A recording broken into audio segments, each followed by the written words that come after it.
Presidente, la República Bolivariana de Venezuela tiene el honor de hacer uso de la palabra en nombre del Grupo de Amigos en defensa de la Carta de las Naciones Unidas. Señor Presidente, los Estados miembros de nuestro Grupo de Amigos han seguido con preocupación los últimos desarrollos en la región del Medio Oriente, en particular el dramático deterioro de la situación en la Franja de Gaza, así como en el resto del territorio palestino ocupado.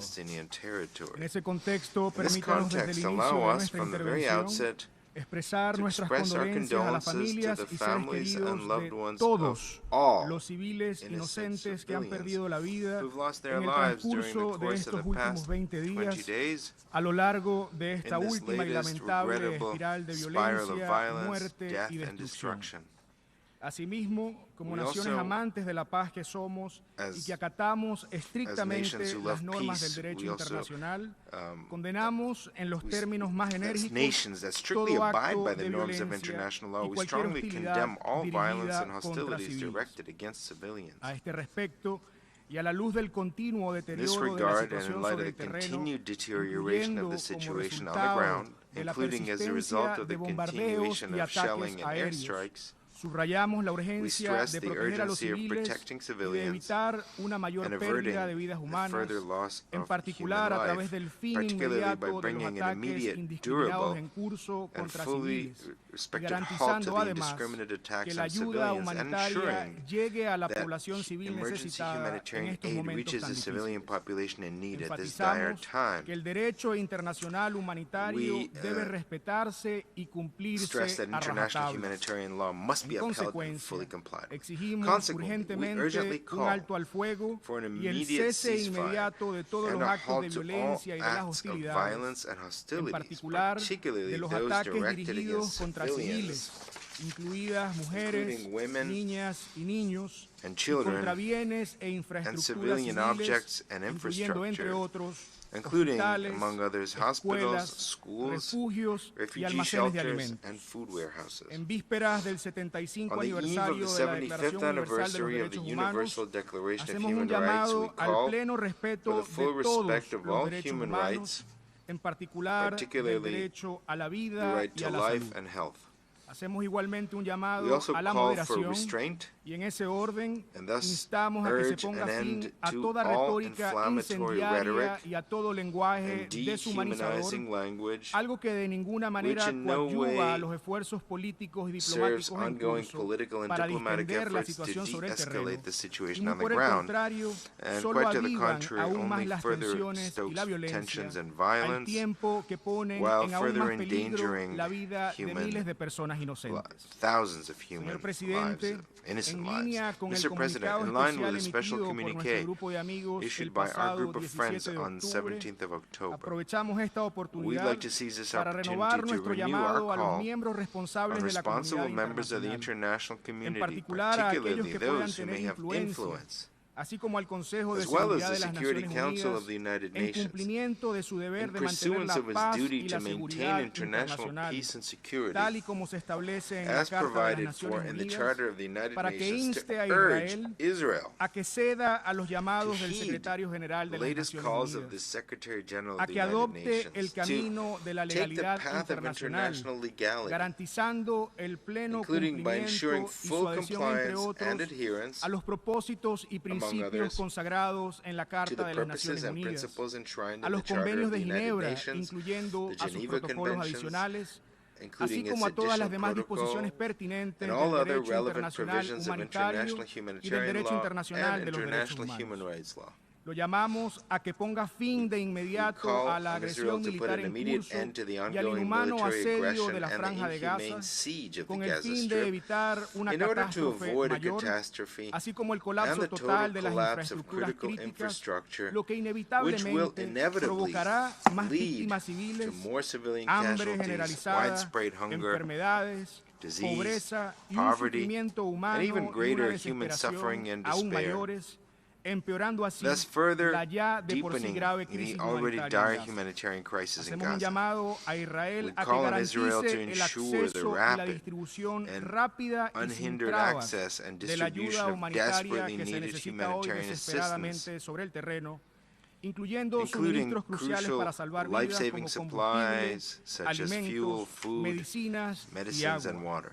Le hacemos un llamado a que call on permita al Israel to Organismo de Obras allow Públicas y Socorro de las Naciones UNRWA Unidas para los to refugiados de operate Palestina en el cercano oriente safely operar con seguridad and y eficacia, effectively sin without obstrucciones, obstructions junto a otros actores alongside humanitarios other desplegados sobre el humanitarian actors on terreno, the ground y a que ponga fin and to a los cease ataques attacks contra el on personal de la ONU, UN and other así como contra cualquier humanitarian otro and personal medical humanitario y médico. personnel. Y por último, And lastly, a que derogue de manera inmediata call on Israel to su orden immediately de que la abrogate población its order civil for the civilian evacúe population to todas las zonas evacuate del norte all de areas Gaza, in northern así como Gaza, cualquier otra medida as dirigida well al traslado as any other forzoso measure o al aimed at the desplazamiento forced masivo transfer de or la mass población civil de displacement of the Gaza. civilian population in Señor Gaza. presidente, Mr. President, nuestro grupo de amigos our group of lamenta friends que el Consejo de regrets that the Seguridad de las Security Naciones Council of the Unidas United se Nations haya visto has been impedido de prevented ejercer sus from funciones exercising en lo its que respecta duties a with garantizar el regards to the mantenimiento maintenance de of la paz international y la peace and seguridad security, internacionales, a pesar de los llamados despite the repeated reiterados y and collective colectivos, call tanto del grupo árabe of como de la both comunidad the Arab group internacional en and the general, international community para as que a ese whole, for órgano it to exigiera un cese al demand fuego, a comprehensive la protección de ceasefire, civiles, the protection of así como civilians, equidad y as well as justicia fairness en el and abordaje justice de tan grave in situación. dealing with this dire Confiamos, sin situation. embargo, We en trust, que esta Asamblea however, General that this cumplirá General Assembly will inequívocamente sus unequivocally fulfill its responsabilidades en virtud de la responsibilities Carta de las Naciones under Unidas, the Charter of the United Nations, incluyendo a including by través de la adopción de adopting medidas relevant pertinentes measures encaminadas aimed a at abordar la situación actual, redressing the current en situation, particular con el fin de particularly garantizar la protección de todos aimed los at ensuring the civiles y protection el of all respeto civilians de and the obligaciones respect jurídicas, incluidas for aquellas other derivadas legal del derecho obligations, internacional including those humanitario. derived from En international ese contexto humanitarian law. expresamos nuestro firme We apoyo al express in this proyecto de context our resolución strong support to L.25 draft resolution presentado por la delegación de L. Jordania en su calidad de presidente del 25 Grupo submitted by Árabe, the delegation al of Jordan tiempo as que chair of the Arab instamos group a and todos los urge miembros all responsables de la responsible comunidad members of the international internacional a community que apoyen to support this decididamente ese texto. text strongly. Además, aprovechamos Moreover, esta oportunidad para we'd like to reiterar seize una this vez más opportunity nuestro to once llamado a again favor de la liberación de call todos for los the release civiles, of all así civilians, como de los presos y as well as detenidos Palestinian palestinos, prisoners and incluidas detainees, niñas y including niños, children, así como a and for favor the de la adopción de adoption medidas of urgentes urgent destinadas a measures garantizar, aimed at ensuring, por on un one lado, hand, the safety la seguridad and y el well-being bienestar of all de todos los civilians, civiles, y por and otro, on the other, la prestación de the protección provision of internacional a international la población protection civil for the palestina Palestinian en el civilian territorio palestino population ocupado, in the occupied incluida Palestinian Jerusalén territory, Oriental, including East Jerusalem, incluso sobre la including base on the de las basis of the recomendaciones formuladas recommendations por el made propio by the secretario Secretary general General of the United en su Nations informe de in his 2018, report from así como de las 2018, disposiciones de la resolución as well as 904 of del Consejo provisions de of Security Seguridad. Council 904. En este orden, expresamos también Similarly, nuestra we also grave express our preocupación grave por la concern escalada about de the la escalating violencia violence and y los attacks persistentes ataques contra la against the población civil Palestinian palestina en la civilian ribera population in the occidental, West Bank, incluyendo including en East Jerusalén Jerusalem. Oriental. Exigimos We el fin de demand la a violencia halt to the sistémica, systematic el violence, fin de las human violaciones de rights los derechos violations, humanos, el fin de las provocations, provocaciones y de toda incitación, incitement, así como de todas as well las as to actividades de all asentamiento settlement y las medidas de activities and anexión, annexation y el measures, fin de and to todas las all demás other violaciones del breaches of the histórico historic status and quo legal ilegal status quo of en los the lugares holy sagrados de sites Jerusalén. in Jerusalem. Es necesario These poner grave fin a violations estas graves must violaciones end. y en este momento And at this stage, no podemos dejar de we insistir cannot en que debe overemphasize convertirse that esto en una prioridad, further impedir que se that siga this should be a desestabilizando top priority, peligrosamente la that situación, any further todo dangerous esto incluso como destabilization parte of de the los esfuerzos en situation must be curso prevented, para including as evitar part la of efforts to propagación del prevent a conflicto spillover a toda la effect región del into the Oriente entire Medio. Middle East region. Señor presidente, Mr. en President, plena in correspondencia line con with our nuestras principle posiciones and históricas y historic de position, principios, reafirmamos we nuestro reaffirm firme our compromiso con la commitment causa de to the cause of Palestina, Palestine, miembro de nuestro a grupo de fellow member amigos, from our group en of su friends justa y and its legítima lucha por people in their lograr sus just and derechos legitimate struggle inalienables, to achieve their incluyendo a la inalienable rights, autodeterminación, including la the libertad, self-determination, el freedom, retorno de los the refugiados de return of Palestina y la Palestinian justicia. refugees and justice. Destacamos en este We contexto emphasize la in this context the importancia, como importance nunca as never antes, before de crear of un creating horizonte a credible político creíble political para la horizon for realización the de una realization solución justa justa of y a just and duradera a la lasting cuestión de solution Palestina to the en question todos of sus aspectos, Palestine and all its aspects, incluida la difícil including situación de los for refugiados de the Palestina, plight of the en estricto Palestinian apego a las normas del refugees in derecho full accordance internacional, with a las international resoluciones law, pertinentes the de las relevant Naciones UN Unidas y a la resolutions, Carta and the Fundacional de Charter nuestra of the organización. United Nations. Subrayamos We además stress la furthermore urgencia the de urgency avanzar nuestros of esfuerzos en ese sentido, efforts in this los cuales deben regard, estar and encaminados, they entre should be otros, aimed at a hacer realidad el abrumador consenso and, internacional sobre la solución de dos estados en putting las into fronteras practice the previas a overwhelming international consensus on 1967. the two-state solution Asimismo, based on the enfatizamos que pre-1967 una borders. solución duradera Moreover, al we stress that a conflicto lasting solution to the israelí-palestino Israeli-Palestinian solo puede conflict lograrse can only por be medios achieved by pacíficos. peaceful means. De allí que hagamos un And llamado call a que for se an realicen urgent esfuerzos effort urgentes to para address abordar las causas the root estructurales de causes este of prolongado this y trágico protracted and conflicto, tragic conflict así como para to garantizar ensure la rendición de accountability cuentas y and para to promover promote and y apoyar support esfuerzos meaningful efforts significativos to achieve destinados al a logro just, de una solución lasting, justa, duradera e and integral. comprehensive solution. Por último, To conclude, concluimos reafirmando nuestro we pleno reaffirm our full compromiso de commitment to preservar, preserving, promover promoting, y defender and la defending the prevalencia y prevalence vigencia and de la validity Carta de of las the Naciones Charter of the Unidas, United Nations, un tratado a histórico que historical treaty that constituye un constitutes a verdadero true acto de act fe of en faith lo mejor de la in the humanidad, best of y que aunque humanity, actualmente and bajo which ataque y today, although under persistentes attack amenazas, nos and mantiene a persistent todos threats, obligados, keeps entre us otras all cosas, bound, among a others, honrar to nuestra our promesa promise de of salvar a las saving generaciones succeeding venideras del flagelo de la generations guerra from the y a scourge of war, garantizar el and to ensuring respeto de la respect for the dignidad dignity y el and valor de la worth persona of the humana. human person. Actuemos pues sin más Let us demoras, act, de manera therefore, colectiva y without further ado, responsable, collectively and para cumplir responsibly, nuestros to deberes y uphold our obligaciones solemn en duties virtud de la under the Carta UN de las Charter. Naciones Unidas. Muchas gracias, señor I thank you, presidente. Mr. President.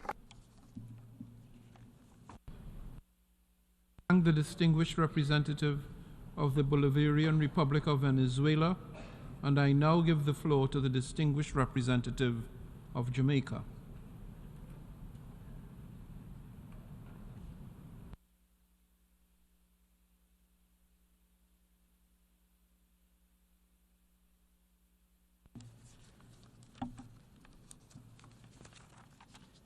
Mr. President, the attacks on Israeli citizens, civilians, by Hamas on October 7 were abhorrent. They were acts of terror that must never be condoned. Ordinary Israeli citizens, men, women, and children, were murdered, wounded, abducted, and assaulted. Some 200 plus people, including citizens of other states and nationalities, were taken hostage. This is unacceptable. We call for the immediate and unconditional release of all hostages and an end to the use of these terrorist tactics. CARICOM notes that Israel's response to the attacks has been devastating to ordinary Palestinians in Gaza. Over 4,600 lives have been lost, more than 14,000 people have been wounded, and approximately 1.4 million have been displaced. The humanitarian situation in Gaza is worsening daily, with women and children being disproportionately impacted. This unacceptable level of human suffering cannot go unabated.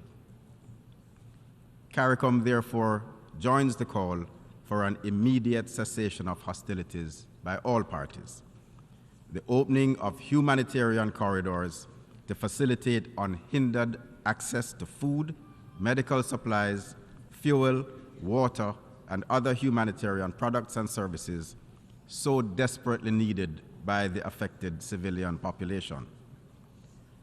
We commend the Secretary General for his relentless efforts in coordinating the delivery of humanitarian assistance and supplies to those affected. We also commend the work of UN staff and affiliated personnel who are working tirelessly to provide support to the affected population. We also acknowledge the role of members of the United Nations that are actively deploying resources and facilitating access to amenities aimed at alleviating the suffering of the civilian population. CARICOM conveys its deepest condolences to the families of Israelis and Palestinians who have lost loved ones. We also empathize with the families of the UN staff members who have been killed. CARICOM also extends its sympathies to those injured during this tragic conflict and pray for their speedy recovery. Mr. President, CARICOM expresses its concern that if the conflict is not immediately brought to an end, it could escalate into a wider regional conflict with significant implications for the stability and welfare, not just of that region, but also of the broader international community, with devastating consequences, especially for vulnerable small island states such as those in CARICOM, who are already struggling to overcome multifaceted challenges. CARICOM therefore calls on all stakeholders to take every necessary step to re-establish a pathway to peace and stability through dialogue and diplomacy, and to reject any methodology that includes violence, war, and terror. The ordinary people of the region, mothers and fathers, sons and daughters, sisters and brothers, all deserve to live in peace and harmony, free from the pernicious threats and constant fear of violence and terror. Let us once and for all acknowledge and accept the utter futility of war, violence, and terror, and recognize that dialogue and diplomacy constitute the only viable pathway to a lasting peace. Mr. President, please allow me to close by reaffirming CARICOM's continued support for UN Security Council Resolution 242 and the ongoing efforts of the United Nations towards a two-state solution, which is the best way to achieve comprehensive peace, security, and tranquility between Israel and Palestine. CARICOM urges the acceleration of these efforts to bring about an urgent, peaceful, and lasting resolution to the conflict. I thank you. I thank the distinguished representative of Jamaica, and I now invite the distinguished representative of Oman, speaking on behalf of the Gulf Cooperation Council, to take the floor.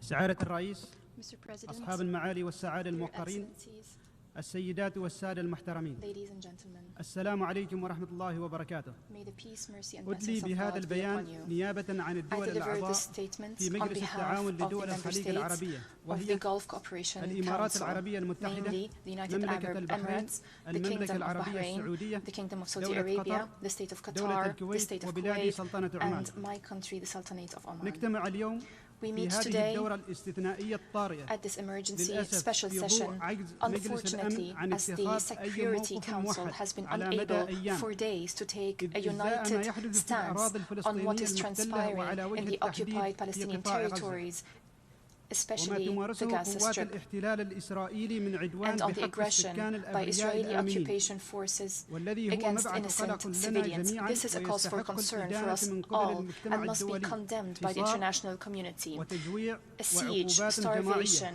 collective وقطع punishment, بإمدادات المياه cutting والكهرباء off water and electricity ومنع supplies, بوصول أبسط متطلبات المعيشة. denial of the delivery تدين of دول the مجلس most basic التعاون necessities of life. العنف في قطاع The غزة GCC وتدعو المجتمع condemns الدولي إلى violence الوقوف in the Gaza بحزم Strip ضدها and calls upon the international كونها community تتعارض مع to القانون stand الدولي resolutely والقانون against الدولي it, as this الإنساني violence is inconsistent وتضرب with عرض international الحائط law and international المبادئ humanitarian law. المنصوص It عليها is في running اتفاقية roughshod جنيف الرابعة over the principles of the لعام Forced Geneva Convention of 1949, 1949 التي which compel تلزم Israel, إسرائيل بصفتها the سلطة occupying احتلال power, بحماية to المدنيين وقت protect الحرب. civilians in times of war. سعادة الرئيس، Mr. President, تشير الأمم المتحدة the United إلى استشهاد Nations أكثر من indicates 6500 that مواطن more فلسطيني than في قطاع غزة حتى الآن، 6,500 بينهم Palestinian citizens 2300 in طفل Gaza have been martyred so far, و200 among them امرأة 2,300 من children الموظفين and الدوليين 1,200 العاملين في women, وكالة and a الأمم number of المتحدة للغوث international وتشغيل staff اللاجئين working for الفلسطينيين في الشرق UNRWA. الأدنى لأنوروا.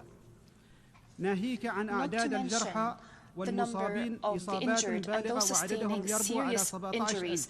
Those are more than ما يحدث اليوم في 17,000. قطاع غزة لا What is يمكن happening القبول به، today in the Gaza Strip is لكن ذلك unacceptable, لن يثني الشعب but it will not الفلسطيني عن deter the المطالبة Palestinian بحقوقه people المشروعة from غير القابلة demanding للتصرف، its legitimate, وفي inalienable مقدمتها حقه في rights, تقرير chief among المصير them the right to وإقامة الدولة الفلسطينية self-determination and the المستقلة right to وعاصمتها establish القدس an الشرقية. independent Palestinian state لقد قرر الشعب with East الفلسطيني Jerusalem as its كبقية capital. الشعوب The التي Palestinian عانت من people الاحتلال decided, just as إنهاء other الاحتلال. peoples that suffered from إن الحقيقة occupation لنا decided to جميعاً end واضحة. occupation. لن يغيرها شيء. The reality is clear to us all and nothing will change it. Palestine, in the eyes of the international community and according to Security Council resolutions, is occupied land. We are therefore surprised and outraged by those who are applauding or are describing occupation and deem it to be an act of self-defense. Self-defense does not happen on occupied, usurped land. Mr. President, the GCC countries agree with the Secretary General of the United Nations that what's happening today in the Gaza Strip did not happen in a vacuum. The Palestinian people has been subjected to a stifling occupation for 56 years. Its land has been swallowed by illegal settlements. Neither the Palestinian people nor any peace-loving nation of the world would accept the occupation of land by force. The Palestinian people will not accept any option that is not based on ending the occupation, liquidating colonialism, and the exercise by the Palestinian people to its inalienable rights, just as any other people of the world. I would like to stress that the GCC countries have full confidence in the Secretary General of the United Nations. We support his efforts to consolidate the principles of the UN Charter, international law, and international humanitarian law. We support his call to stability and security. We express our condolences over the passing of UN staff who became victims of the ongoing war in the Gaza Strip. The GCC countries stand with international law, international humanitarian law, and international legitimacy represented by the Security Council, the General Assembly, and the ICJ. We support the Arab Peace Initiative. We support a just and comprehensive peace that lays the foundation for a new chapter of peaceful coexistence and security for all peoples in the Middle East. A peace that ends decades of killing, of violence, persecution and systematic violation. Against the above, the GCC countries calls upon all member states to vote for the draft resolution tabled by the Hashemite Kingdom of Jordan and to work on an immediate ceasefire, ensure the urgent delivery of humanitarian aid to Gaza, including food, water, fuel, and medication without any obstacles, to stop the siege, the Israeli siege on Gaza, and resume supply of electricity and water, and to refrain from any plans to forcibly displace the civilian population. I thank you.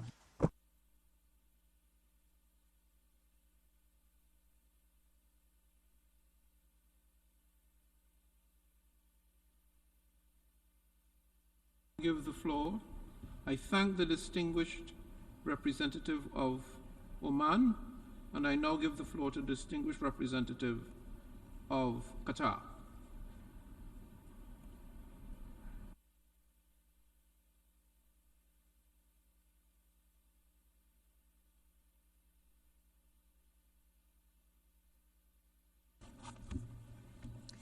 السيد الرئيس نشكركم على استئناف عقد الدورة الاستثنائية الطارئ العاشرة للجمعية العامة وننضم إلى البيان المقدم We align ourselves with the statement delivered on behalf of the Arab Group, the OIC, and the statement on behalf of the GCC member states.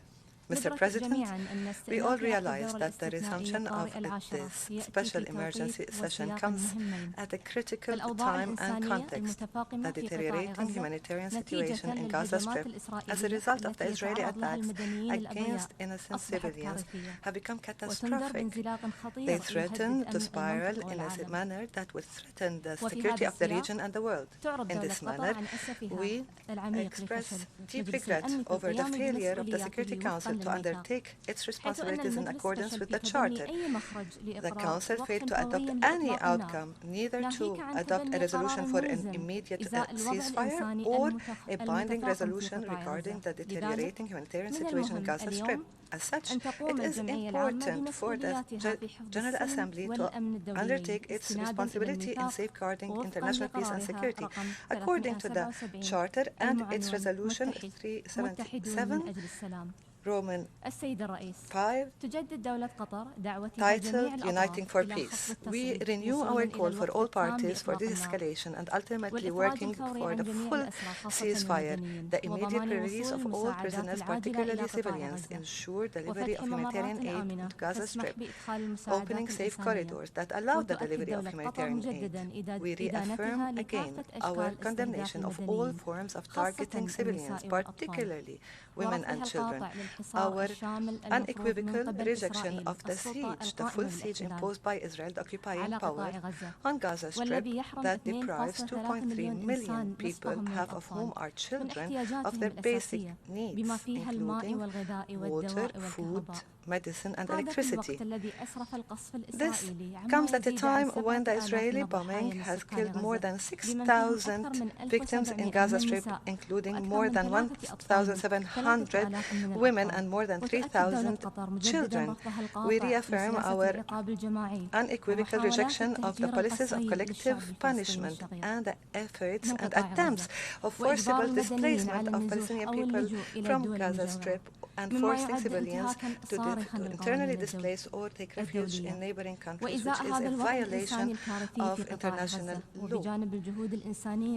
In light of this catastrophic humanitarian situation in Gaza Strip, and in addition to all the diplomatic and humanitarian and mediation efforts that Qatar is undertaking, we also take pride in adopting and presenting this draft resolution submitted by the Arab group titled Protection of Palestinian Civilian Population. Mr. President, the draft resolution represents the minimum obligations of member states in such circumstances that they should undertake to address the grave repercussions of the situation in Gaza Strip. It addresses a critical vacuum in terms of the situation in Gaza Strip, a vacuum created by the failure of the Security Council to perform its legal and ethical responsibilities. Mr. President, it is very important for the General Assembly, through this draft resolution, provide a legal framework of reference needed for the international response to the situation in Gaza.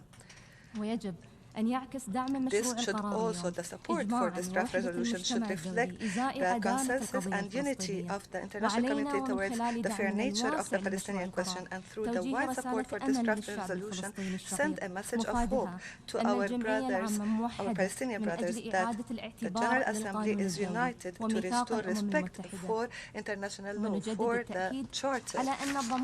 We reaffirm that the only guarantee to achieve sustainable peace in the region is to reach a fair and comprehensive solution for the Palestinian question in accordance to the Arab Peace Initiative and the two-state solution that guarantees the establishment of an independent Palestinian state on the 1967 borders with its capital East Jerusalem, and for the Palestinian people to enjoy their inalienable rights.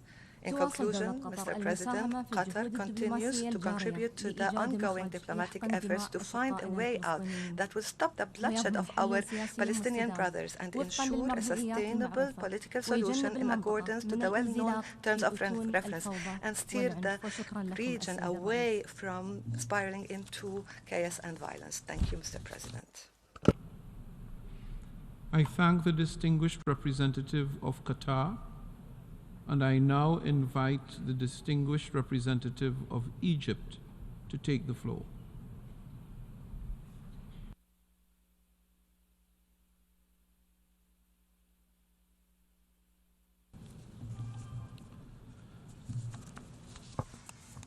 السيد دينيس فرانسيس رئيس الجمعية العامة للأمم المتحدة، السادة الحضور، أتقدم لكم بالشكر للدعوة لعقد هذا الاجتماع الدورة الطارئة العاشرة للجمعية العامة لبحث الأوضاع المأساوية في الأراضي الفلسطينية المحتلة، خاصة بعد تعثر مختلف الجهود المتكررة الرامية لإصدار قرار من مجلس الأمن بشأنها والأسباب لا تخفى على أحد. سيد الرئيس، ما أيسر أن ندلي ببيان نمطي متضمنا التحذير من المخاطر الجسيمة للنزاع الدائم نشجب فيه العدوان الإسرائيلي الغاشم على غزة، نستعرض وحشية هذا العدوان وانتهاكه لكافة القوانين الدولية والقيم الإنسانية، ونكرر الدعوة لحماية الشعب الفلسطيني وضمان وصول المساعدات الإنسانية إليه. سيد الرئيس، ما أصعب أن نضطر إلى تكرار كل ما تقدم أمام كافة المحافل التي ناقشت الأزمة، وفي مقدمتها قمة القاهرة للسلام التي استضاف خلالها السيد رئيس الجمهورية الكثير من قادة العالم في محاولة للخروج من هذه الأزمة، وبعدها النقاش المفتوح في مجلس الأمن حول الشرق الأوسط أول أمس، وثنائيا مع كافة الأطراف الدولية المؤثرة التي تواصلت مع مصر. رغم اقتناعنا سيد الرئيس أن الحق بين وجلي ولا يحتاج لشرح متكرر أو استفاضة، لو استخدمنا جميعا مكيالا واحدا لا مكيالين، هو مكيال واحد نعرفه جميعا سيد الرئيس، لا لاستهداف المدنيين، لا للإرهاب، لا لخرق القانون الدولي الإنساني، لا لقصف المستشفيات والمراكز الطبية، لا لقتل الأطفال، ولا للحصار وقطع الاحتياجات الضرورية للحياة عن البشر، ولا للتهجير القسري وتصفية حقوق البشر، لا للإبادة الجماعية. كل البشر متساوون. لقد اخترنا الخيار الأصعب سيد الرئيس، أن نكرس جهدنا وعملنا للخروج بموقف واضح من الجمعية العامة بشأن ما تشهده الأراضي الفلسطينية من انتهاكات وجرائم، حتى لا نكون شيطانا أخرس سكت عن الحق بحسب المثل العربي البليغ، a mute devil that does not speak out for the truth at a time where so many are turning a blind eye to the truth. Silence is no longer an option. Enough is enough. الموقف المطلوب سيد الحضور سيد الرئيس واضح ومباشر، ولا يتجاوز التأكيد على أبسط القيم الإنسانية وأبسط مبادئ القانون الدولي وأبسط الأعراف السياسية والدبلوماسية في حالات النزاع المسلح. ولذا نؤكد على النقاط التالية. أولاً، من البديهي عند تفجر التوتر وجولات التصعيد بالنزاع أن تعمل المنظومة الأممية على وقف إطلاق النار. ذلك ليس بانحياز لطرف أو دعم للإرهاب، بل هو لحقن الدماء البريئة والحيلولة دون المزيد من التصعيد، والتأكيد على قدرة الأمم المتحدة على الاطلاع بدورها في صيانة أبسط حق في ميثاق حقوق الإنسان، ألا وهو الحق في الحياة. هذا الحق الذي نسيه المتصدقون بحقوق الإنسان الذين باتوا مع التبريرات التي سمعناها لاستمرار هذه الحرب متواطئين مباشرة في التجاوزات التي نشهدها. وقف إطلاق النار، هل هذا بصعب؟ A ceasefire. ثانياً، is this really so hard? سياسات الحصار والتجويع والحرمان من الاحتياجات الأساسية غذاء ودواء بما في ذلك الماء. الماء أيها السادة الحضور لا مكان لها في القرن 21، فهي تذكرنا بممارسات القرون الوسطى، ومن ثم يتعين أن تصدر الجمعية العامة رسالة واضحة لا لبس فيها بضرورة نفاذ هذه الضروريات إلى قطاع غزة دون قيد أو شرط، إذ إن الحرمان من المساعدات الإنسانية تحت هذه الظروف ما هو إلا حكم بالموت على أهل غزة. مساعدات إنسانية بآلية منظمة ومحكمة تشرف عليها الأمم المتحدة، هل ذلك بصعب؟ ثالثاً، إن أي محاولة لتهجير الشعب الفلسطيني داخل أراضيه أو لدول الجوار or to neighboring لثالث مرة countries في for تاريخه the third بدعوى time in حمايته its أو بأي history, دعوة citing protection as a أخرى reason or any other يتعين reason. مجابهتها Any such attempts must be بالحزم كل confronted الحزم resolutely والتأكيد على and رفضنا rejected القاطع لها categorically. ولا يسعنا هنا إلا أن نشير إلى ما تناوله We بعض must refer الساسة here هنا to في نفس statements القاعة made by some في politicians دورة in طارئة this very مماثلة hall at a متباكين similar على حقوق emergency فضية special session, بينما نلمس lamenting منهم rights that might be تفهما lost. بل تماشيا While مع now التهجير we see them show القسري understanding for للفلسطينيين or even لدول المنطقة acquiescence of ولما لا forcibly فقد اعتادوا displacing تجاهل هذا Palestinians to الشعب neighboring countries. العظيم Why not? والتغاضي عن قضيته They have لعقود used, they are والاستهتار used to بحقوقه ignoring this وحقوق شعوب people, المنطقة حتى ignoring وصلنا its إلى cause for الحضيض centuries, ignoring its rights and the rights لا of the people للتهجير of القسري the هل ذلك region بصعب؟ until we reach the absolute رابعا bottom. لقد ألحت No to the القيادة forceful الفلسطينية displacement. Is this مرارا really so وتكرارا hard? على Fourth, توفير the الحماية الدولية Palestinian لشعبها leadership has القابعة insisted تحت time and again الاحتلال on منذ providing عقود protection, international خاصة protection في to its ظل people تكرار that is تجاوزات languishing ميليشيات under the yoke of المستوطنين occupation, especially in light الإسرائيليين of المسلحين repeated violations by ولكن لا armed حياة في settler من تنادي militias. But ولا these يسعنا calls هنا have وأمامكم fell on deaf جميعا ears. إلا أن We نطالب cannot بضرورة help but تفعيل call هذه once again الحماية before you all for عسى أن providing this يستيقظوا protection in ضمير the من hope يتباكون that على حقوق this الإنسان would كل awaken إنسان the إلا conscience حقوق of الإنسان those that are الفلسطيني lamenting the loss of human يتجاهلونها rights of all people except for the ظهورهم Palestinian لها peoples. To those rights, الرئيس they سادة turn الحضور their backs. Mr. President, ladies على and عكس ما gentlemen, يدعيه مؤيدو قتل the النساء والأطفال proponents of killing وضرب women and الحصار children, وفرض التهجير proponents of وغيرهم the siege, the forcible وغيرهم من أنصار displacement, الحرب بأنها and other تهدف proponents لمكافحة of the الإرهاب war, واجتثاثه they claim that this war aims to وأن counter الفشل terrorism في and اتخاذ uprooting terrorism, إجراءات but the reality ناجعة is that failing وفورية to take لوقف هذه effective الحرب and immediate measures سيؤدي to لا stop محالة this war would إلى إسكاء نار inevitably الإرهاب fuel terrorism. والدفع بأجيال يافعة It would push بأكملها generations لأحضان of young الفكر people المتطرف towards extremist ideologies. كما أن الحقيقة هي أن The عدم reality is وقف also هذه الحرب that not الآن stopping this وقبل war فوات الأوان now before it's too late بشأنه جر would push المنطقة the whole إلى region حرب towards a إقليمية مدمرة devastating تتأثر بها regional مصالح war الدول that will affect the التي interests تتلكأ في of those المطالبة who are stalling in calling for its end أكثر more من than مصالح the غيرها interests of other والحقيقة countries. أيضاً The reality is أن عدم also الانطلاق that من failure أتون to هذه come الأزمة out of this crisis بتصور with a واضح clear لإعادة vision to إحياء عملية revive سلام the جادة peace process, تعالج revive جذور a الأزمة serious الحالية peace process that addressed the وتفضي roots of the إلى current حل crisis الدولتين and that would lead to the سيكون two-state خطأ solution would جسيما be a ومزمنا grave تحاسبنا عليه mistake الأجيال with long-term repercussions. على Future تقصيرنا generations وعلى will hold us على قصر accountable نظرنا. for our inaction سادة and our الحضور، myopia.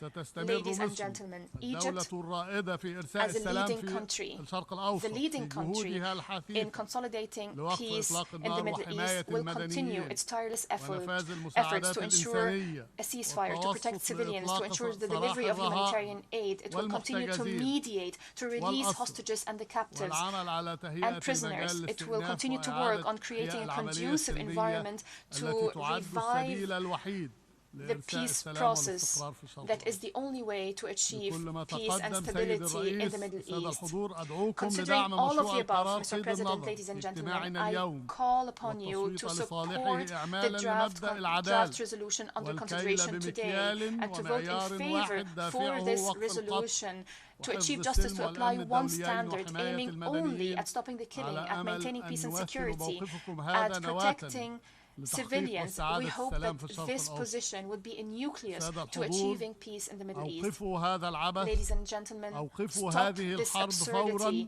stop this شاهدوا war الحق immediately, stand on the صوتوا side of لصالح truth and القرار justice, صوتوا vote لصالح in القرار favor أنقذوا of this السلام resolution, هل save the ذلك peace. بصعب؟ Is this really so وأشكركم hard? سيد I الرئيس. thank you, Mr. President.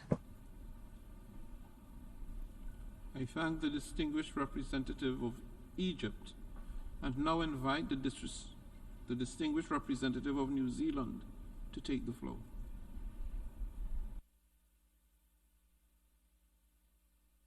President, New Zealand welcomes the convening of this General Assembly emergency special session. We regret the UN Security Council has been unable to perform its responsibility to act on behalf of all member states. Therefore, it is incumbent upon us all as members of the General Assembly to exercise our collective political responsibility under the UN Charter to address matters of international peace and security. President, even as this meeting convenes, the conflict in Israel and Palestine escalates.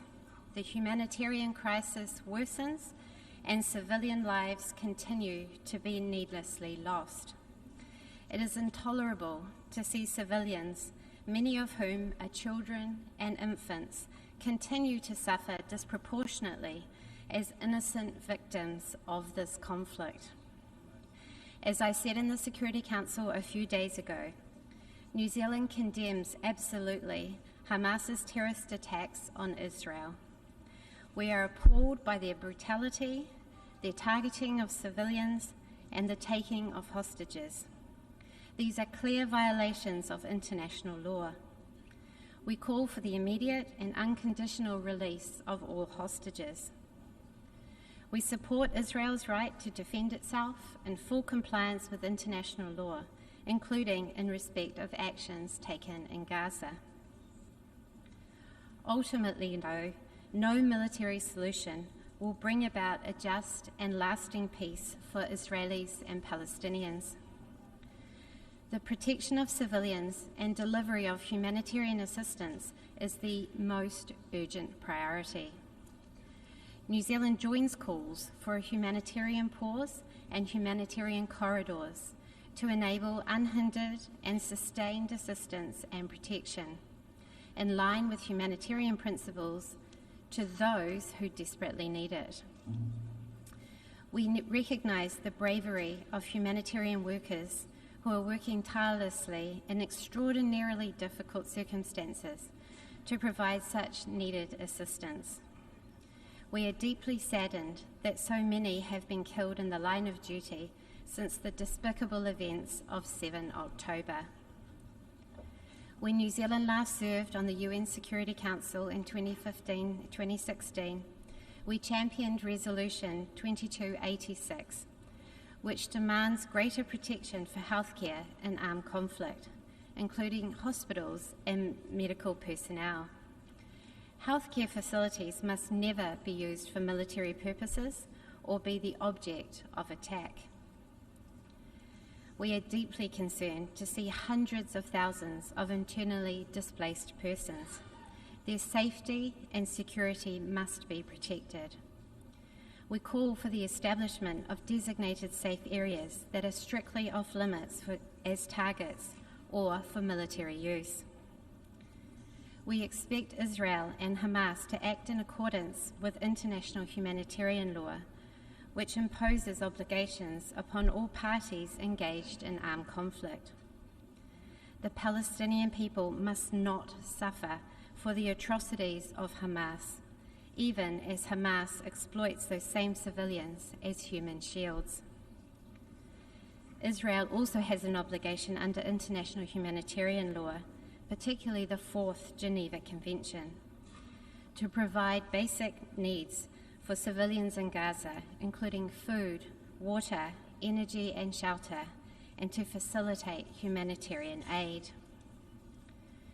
New Zealand urges all parties, including Israel and Egypt, to continue to facilitate access for the delivery of urgent humanitarian assistance to civilians in Gaza. As the Under-Secretary General for Humanitarian Affairs and Emergency Relief Coordinator has observed, seeing more aid and supplies entering Gaza is another glimmer of hope for the millions of people in dire need of humanitarian aid. At the same time, they need more, much more. For our part, New Zealand is supporting humanitarian appeals for populations in Gaza, the West Bank and Israel. We stand ready to increase our support in the coming weeks. This is not a time for political posturing or for using this conflict to advance any cause except bringing peace and security to Israel, Gaza, and the wider region. It is a time for de-escalation. Finally, New Zealand remains committed to a two-state solution which envisions an independent state of Palestine, living in peace and security alongside the State of Israel. A new political horizon is essential. We call on the international community to take urgent action to advance the Middle East peace process. Without it, the armed conflict may eventually cease, but there will be no winners.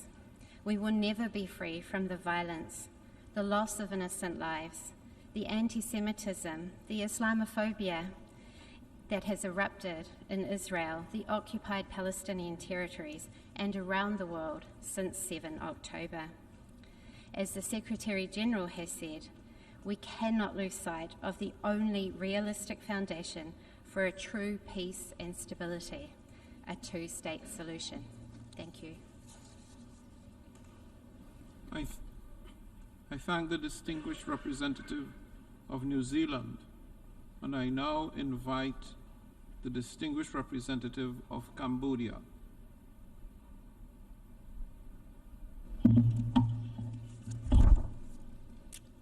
Mr. President of the General Assembly, distinguished delegates, it is my honor to address this meeting in the name of a country, Cambodia, that not so long ago was consumed by decades of war, the killing fields where those labeled the oppressed and the oppressor were devoured by the intense flame of hatred, vengeance, and extremism that fed the most heinous crimes against humanity.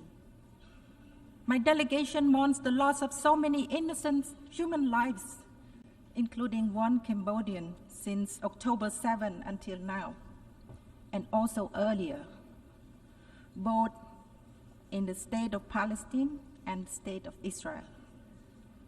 The Palestine-Israel conflict is very complex and delicate issue. Therefore, Cambodia wishes to make its own principled position in this regard instead of joining the statement made by any group. Cambodia condemns all acts of terrorism and violence against innocent civilians, regardless of their race, culture, or religion. We are deeply concerned by the escalation of violence, continued suffering and loss of innocent human lives, women, children, babies, and the elderly on the lands of the present conflict. Hatred, vengeance, feed another cycle of hatred and vengeance. A war cannot end a war and bring lasting peace and harmonious coexistence. My delegation feels the fire of anger, the pain and the agony of all, and we can only appeal and hope for the sense of moderation to prevail. Now more than ever, it is of paramount importance to address the root causes of the Palestine-Israel conflict, to enable both peoples of Israel and Palestine to coexist side by side in harmony. Mr. President, allow me to reiterate 3 points which I raised during the recent open debate of the Security Council. First, it is heartbroken to see the increasing number of civilian casualties and the pain they endure. My delegation urges all parties to exercise utmost restraint, abide by the international humanitarian law, and constructively engage in dialogues to de-escalate the worsening situation, achieve a ceasefire or a humanitarian pause.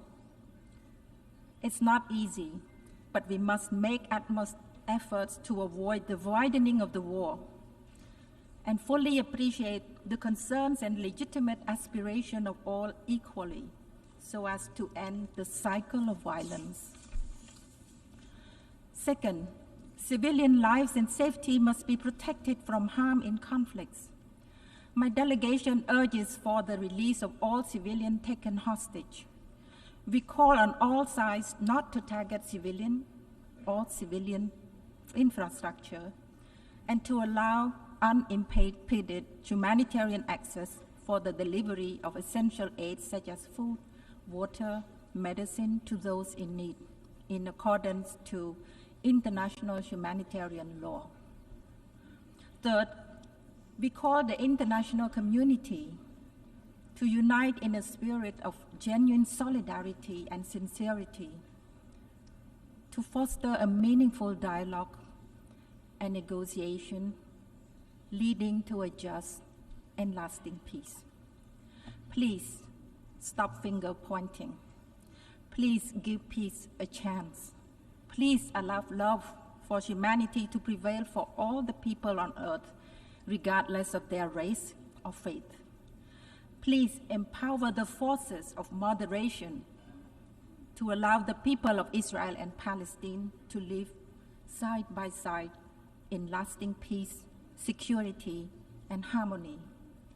Again, my delegation salutes the dedication and sacrifice of the UN staff and those of humanitarian agencies who brave formidable risk and danger to provide relief to the innocent civilian. I thank you for your attention.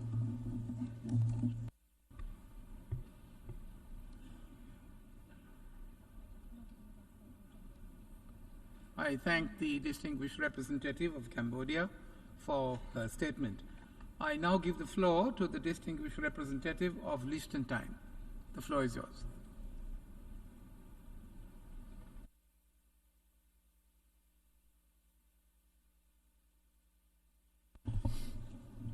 Mr. President, I begin my statement today by expressing Liechtenstein's grave condolences to all those affected by the violence both in Israel and Palestine since the attack by Hamas on Israel on October the 7th.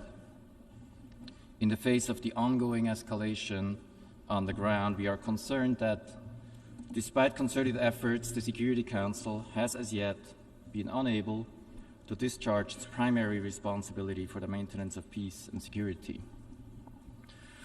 For those grieving and suffering in Israel and Palestine today, but also for our public back home, its silence is incomprehensible.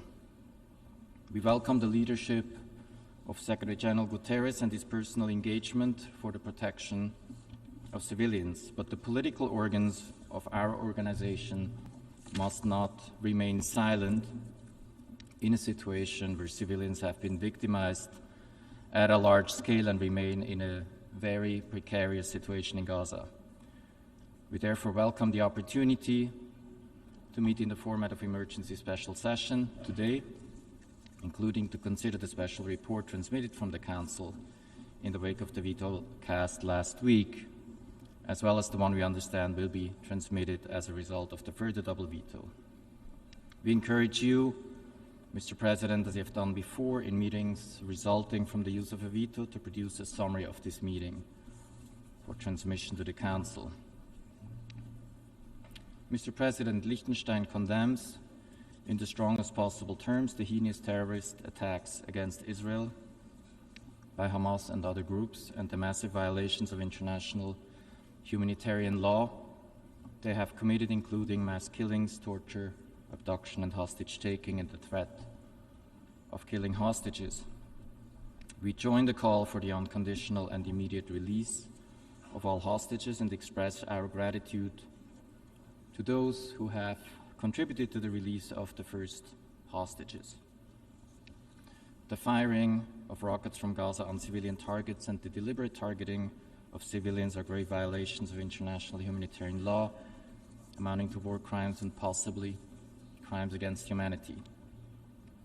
Liechtenstein deplores the massive loss of life.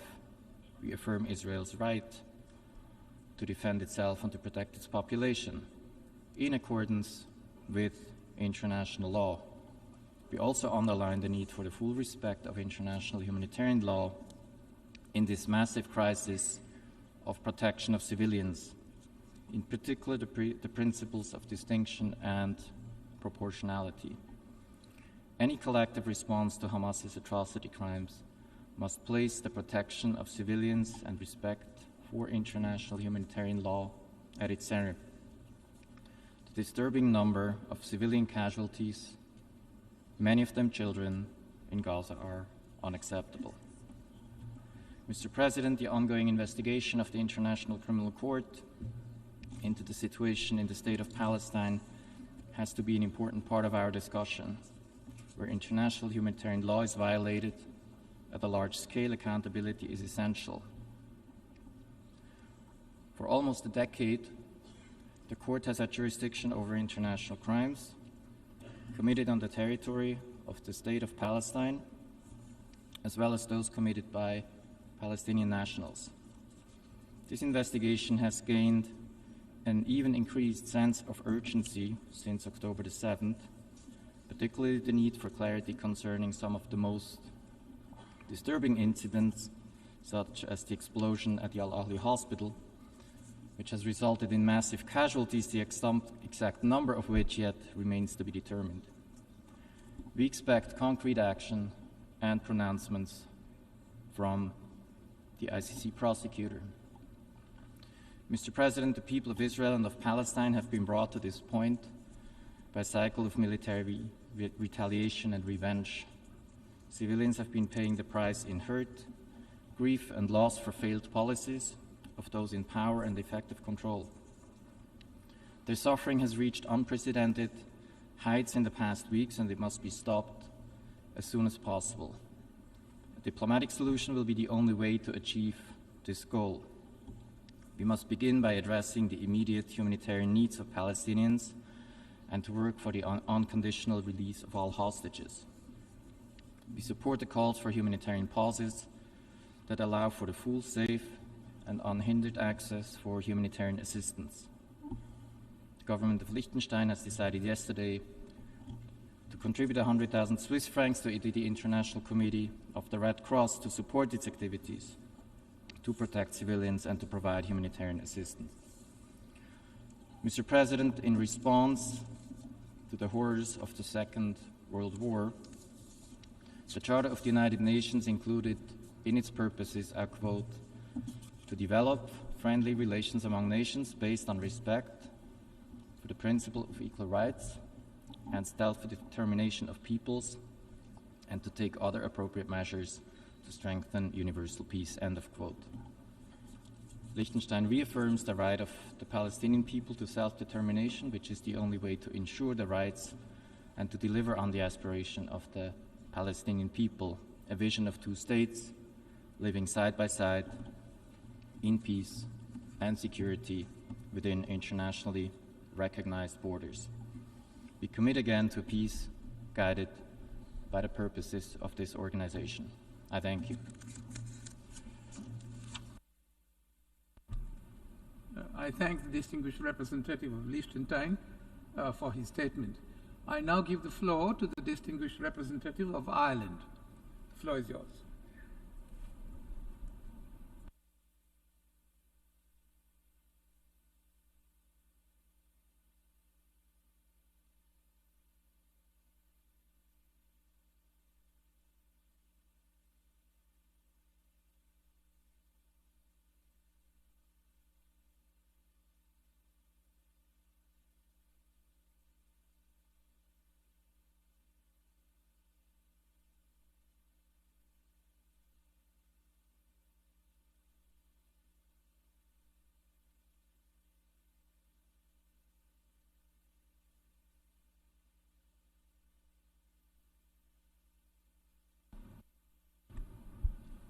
I instead give the floor now to the distinguished representative of the United States.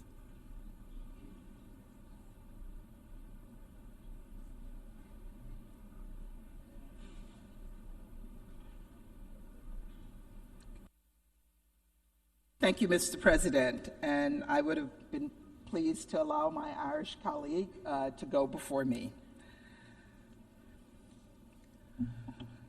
Colleagues, we meet at a perilous moment for Israelis and Palestinians first and foremost, but also for the region and the world.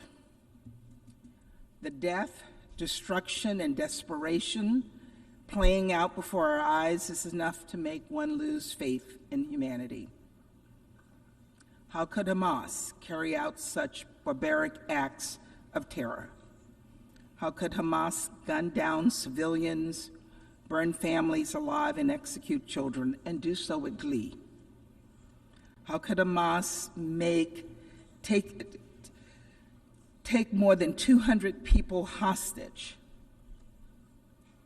Innocent civilians, including a 9-month-old baby and his 4-year-old brother. How could Hamas justify taking a 23-year-old American citizen, Hirsch, whose parents I met this week? And the answer is they cannot. There is no justification for terror, none whatsoever. You all know that, and we must condemn Hamas's acts of terror. Hamas's goals are single-minded and they're sickening. They're determined to destroy Israel and kill Jews. And let's be clear, Hamas has never cared about the genuine needs or concerns or safety of the people it claims to represent. And Hamas has no respect for the rule of law or human life. To them, Palestinian civilians are expendable. To them, Palestinian civilians are human shields, and it really is despicable and it's cowardly. The lives of innocent Palestinians must be protected. The lives of UN personnel and humanitarian workers and journalists must be protected. And we mourn the loss of every single innocent life in this crisis, every single one. We must not look away, and we must not become numb to the pain and the suffering of people like Wa El-Dadu, a Palestinian journalist whose wife, son, daughter, and grandson were killed in Gaza this week. And my heart breaks for a while. My heart breaks for all of the innocent civilians who are caught up in this crisis. Colleagues, the United States has made clear in both public and private conversations that as Israel exercises its right and indeed its responsibility to defend its people against the terrorist group, it must do so in line with the rules of war. There are no law-free zones in war. International humanitarian law must be respected throughout Gaza and the region by all actors. President Biden and Secretary Blinken, in partnership with the UN and regional actors, are engaged in direct diplomacy to help protect the lives of all civilians and to ensure humanitarian assistance can flow into Gaza. As humanitarian organizations have stressed, the needs of Palestinians in Gaza are dire. So many families lack access to food, clean water, and other essentials, and hospitals need fuel to keep patients alive. This is a humanitarian emergency, and we're doing everything in our power to save lives. The United States is the single largest donor to the Palestinian people, having contributed more than $1 billion to UNRWA since 2021. And last week, President Biden announced an additional $100 million in humanitarian assistance for the Palestinian people in Gaza and the West Bank. While in the region, President Biden also secured an agreement with Israel, Egypt, and the United Nations that allowed aid to start reaching Gaza. But much more needs to be done. Much, much more is needed, and it's needed urgently. We continue to encourage Israel, Egypt, and all partners to take concrete steps to alleviate this humanitarian crisis, just as we continue to urge and encourage all member states, particularly those with the greatest capacity to give, to help us meet the UN's appeal for the humanitarian situation in Gaza. Colleagues, time is of the essence, and lives hang in the balance. As you'll notice, two key words are missing in the resolution before us. The first is Hamas. It is outrageous that this resolution fails to name the perpetrators of the October 7th terrorist attack. Hamas. Hamas. It is outrageous. Another key word missing in this resolution is hostage. This resolution makes no mention of the innocent people, including citizens of many of you in this room, many of you here today who have citizens who are being held hostage by Hamas and other terrorist groups. These are omissions of evil, and they give cover to and they empower Hamas's brutality. And no member state should allow that to happen. You should not let it stand. And that is why we have co-sponsored an amendment put forward by Canada that corrects these glaring omissions. This amendment is straightforward and it's unobjectionable. It calls on us to condemn Hamas's terrorist attacks on October 7th, and it calls for the immediate and unconditional release of hostages. It should be easy. This is the bare minimum that we would hope to see in this resolution. We urge all member states to vote yes on this amendment. The General Assembly must send a clear message to the world that we stand against all acts of terror and that we stand with all those who are being held hostage. We believe the UN Security Council, a body charged with maintaining international peace and security, must send this same message. And that's why this week we put forward a Security Council resolution that garnered the support of the majority of the Council. In drafting this text, we solicited input from all Council members, including Russia and China. And the product of our consultations was a balanced and strong resolution that, among other things, condemned Hamas's terrorist attacks, called for the immediate and unconditional release of hostages, stressed the urgency of addressing the humanitarian crisis in Gaza, including through humanitarian pauses, and made clear that we must keep the hope of a two-state solution alive. Again, this was a strong and balanced text, but unfortunately, Russia and China decided to veto this resolution. And while the United States worked to forge consensus around a balanced product, Russia has put forward bad faith, one-sided resolutions without any consultations whatsoever.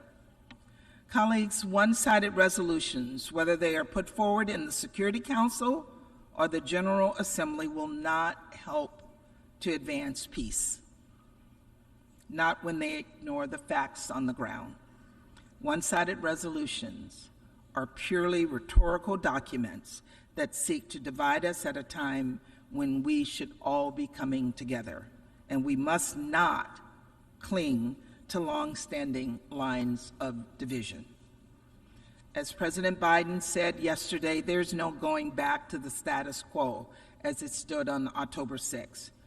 We must not go back to the status quo where Hamas terrorizes Israel and uses Palestinian civilians as human shields.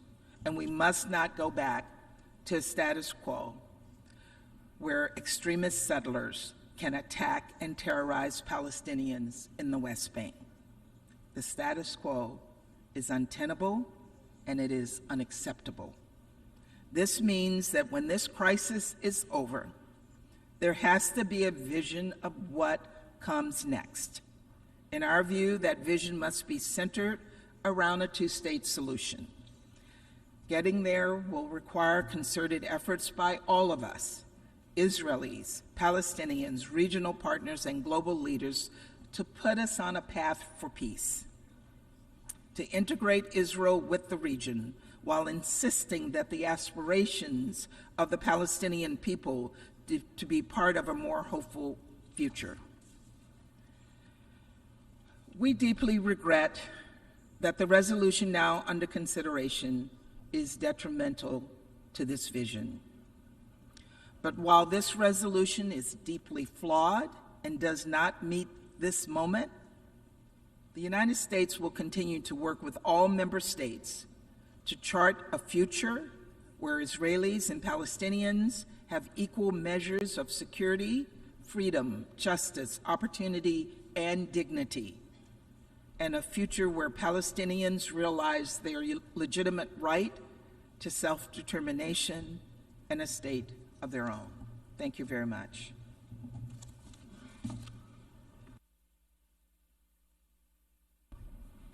I thank the distinguished representative of the United States for that statement. I now give the floor to the distinguished representative of Ireland.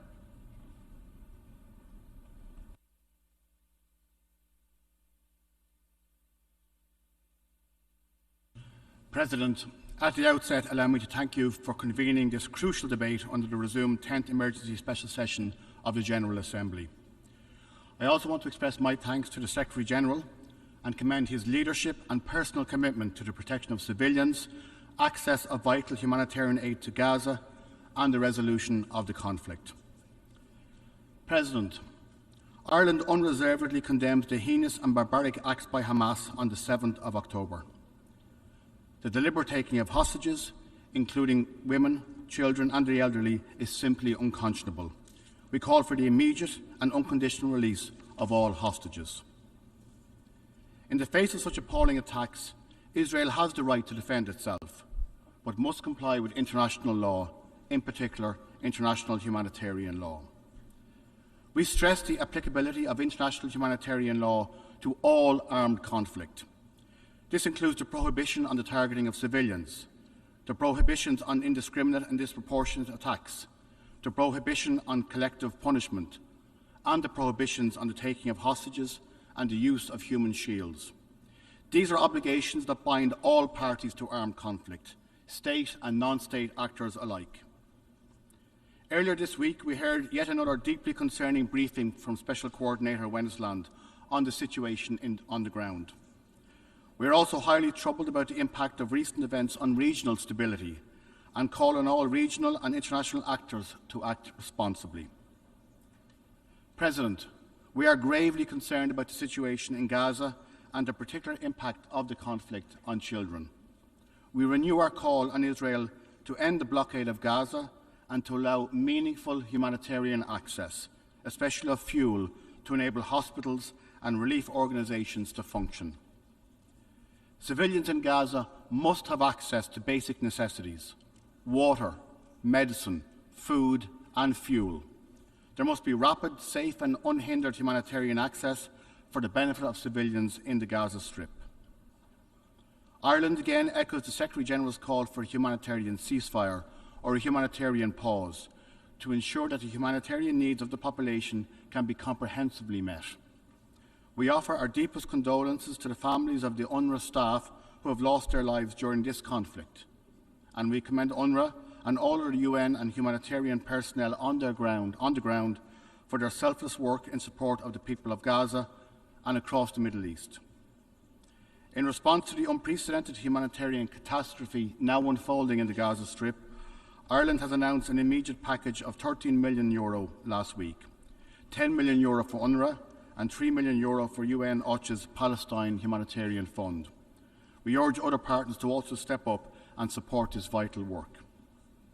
We are also highly concerned at the serious increase in violence in the West Bank, including further forced displacement of Palestinian communities. President, colleagues, a comprehensive, just and lasting peace in the Middle East may seem further away than ever. However, we must all work towards this end. Lasting peace can only be based on an enduring commitment to mutual recognition, freedom from violence, incitement and terror, and a two-state solution.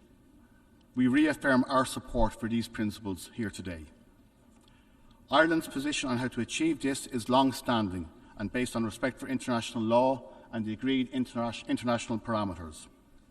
The two-state solution that ends the occupation, that meets Israeli and Palestinian security needs and Palestinian aspirations for statehood and sovereignty based on the 1967 borders and with Jerusalem as the capital of both states, offers the only prospect, the only prospect for sustainable peace. Ireland has consistently opposed all uses of the veto in the Security Council, and we will continue to do so.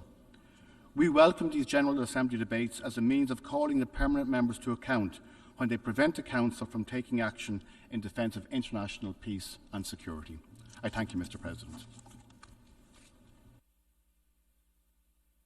The distinguished representative of Ireland for his statement. I now give the floor to the distinguished representative of Singapore.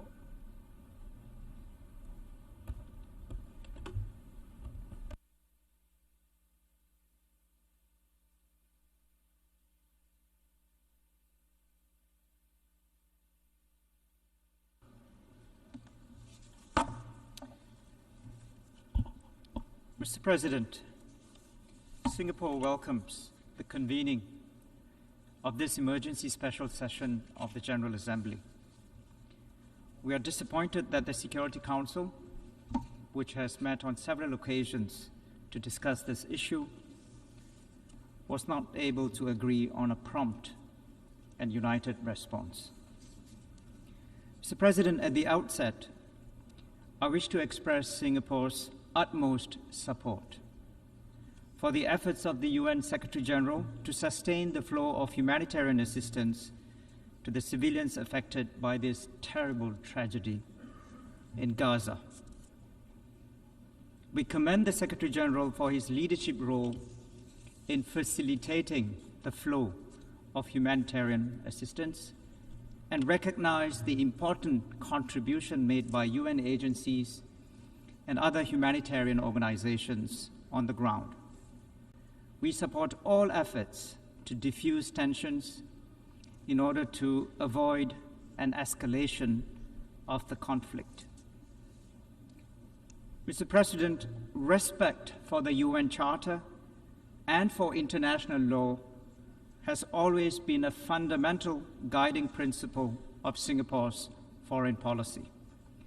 The UN Charter and international law provide the foundation for international peace and security. On the 7th of October, Hamas carried out a major coordinated terrorist attack on Israel, deliberately targeting civilians, murdering and kidnapping them, and perpetrating abhorrent acts of terror. We mourn the loss and suffering of so many innocent civilians, including children and the elderly. This attack cannot be condoned or justified by any rationale. We condemn this terrorist attack in the strongest possible terms, and we also call for the immediate and safe release of all hostages taken by Hamas. In this regard, it is worth recalling that just in June this year, the General Assembly adopted a resolution on the global counterterrorism strategy.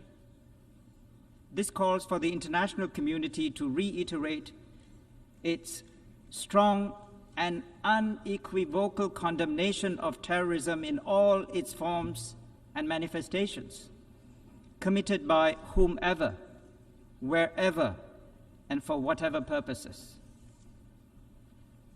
Mr. President, under international law, Israel has the legitimate right to defend its citizens and its territory. However, Israel also has an obligation to comply with the international humanitarian law. All parties must abide by international humanitarian law and do their utmost to protect the safety and security of civilians. We welcome all efforts to establish and uphold safe zones and routes that will keep civilians out of harm's way and allow for the delivery of humanitarian assistance. Mr. President, Singapore is deeply saddened by the dire humanitarian situation in the Gaza Strip and by the loss of so many civilian lives. This is a massive humanitarian crisis. We urge all parties involved to allow the rapid, safe, and unhindered delivery of humanitarian aid and essential services to the civilian population in the Gaza Strip. The Singapore government has made a financial contribution to support humanitarian relief operations through the Singapore Red Cross, and many Singaporeans have also made their own contribution to the relief operations, and it is our hope that their contributions will reach those in need quickly. Mr. President, the Israeli-Palestinian conflict is a long-standing one, and it must be resolved in accordance with international law and relevant UN Security Council resolutions. This is the only way to stop the repeated cycles of violence. Singapore's position on the Israeli-Palestinian conflict has been consistent. We continue to hold the view that the only viable path to a durable, just and comprehensive solution is a negotiated two-state solution, consistent with the relevant UN Security Council resolutions. We support the right of the Palestinian people to a homeland and Israel's right to live within secure borders. Both Palestinians and Israelis deserve to live in peace, security, and dignity. We call on leaders from both sides to show leadership, to exercise restraint, and to take the difficult but necessary steps towards the vision of a two-state solution. I thank you for your attention. I thank the distinguished representative of Singapore for his statement. I now give the floor to the distinguished representative of the European Union.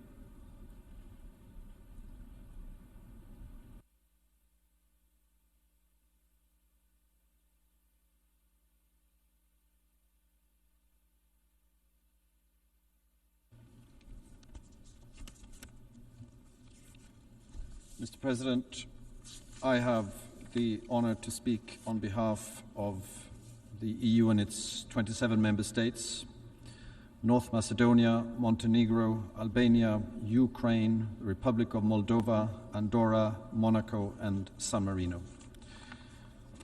Mr. President, colleagues, first to you, Mr. President, I want to thank you for convening this emergency special session, as the situation is deeply alarming for so many people, and it risks spiraling out of control throughout the region. And I want to take the opportunity to thank the UN and all its personnel for their relentless work on the ground, often at the risk of their lives, as well as the tireless efforts of our Secretary General. Mr. President, we regret that the use of vetoes has prevented the Security Council's efforts from addressing the situation and from fulfilling its mandate and responsibility.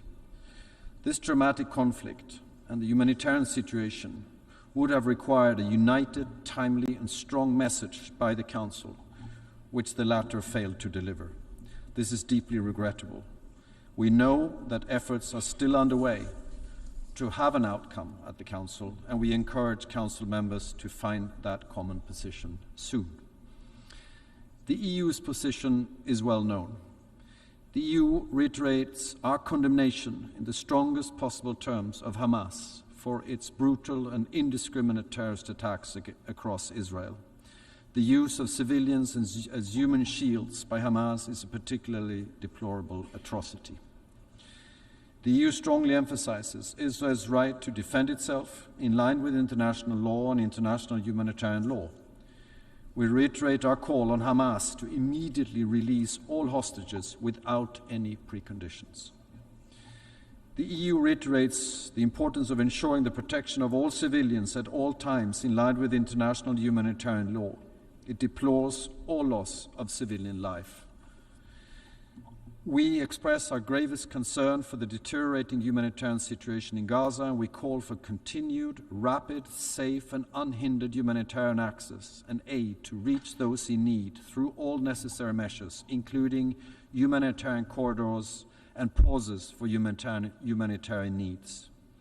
We will work closely with partners in the region to protect civilians, provide assistance and facilitate access to food, water, medical care, fuel and shelter, ensuring, of course, that such assistance is not abused by terrorist organizations.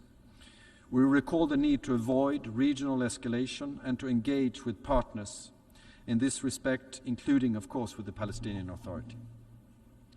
The EU is ready to contribute to reviving a political process on the basis of the two-state solution, including through the Peace Day effort, and welcomes diplomatic peace and security initiatives and supports the holding of an international peace conference soon. We stress the need to fight dissemination of disinformation and illegal content and highlights the legal responsibility of the platforms in this context. We understand the rationale to have a resolution at the UN General Assembly in the absence of one at the Security Council, and we have engaged constructively and we have proposed amendments. The priorities and positions that I have outlined here, in addition to the points we made over the last weeks, will guide our approach to the draft resolution put forward. The purpose of the UN is to overcome divisions. I thank you very much, Mr. President. I thank the distinguished representative of the European Union for his statement, and I now give the floor to the distinguished representative of Saudi Arabia.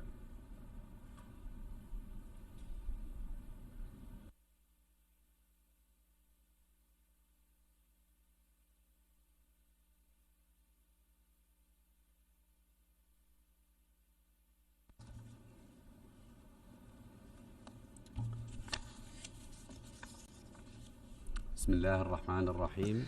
In the name of God, the merciful, the السيد compassionate, الرئيس، Mr. President, ينضم وفد بلادي إلى we البيانات align التي ألقتها ourselves كل with من the الجمهورية statement الإسلامية delivered by الموريتانية Mauritania on عن behalf الدول of لمنظمة التعاون the الإسلامي OIC member states, والمملكة الأردنية Jordan الهاشمية on عن behalf of المجموعة the Arab العربية group, وسلطنة and عمان Oman on عن behalf دول مجلس of التعاون لدول الخليج GCC العربية. member states.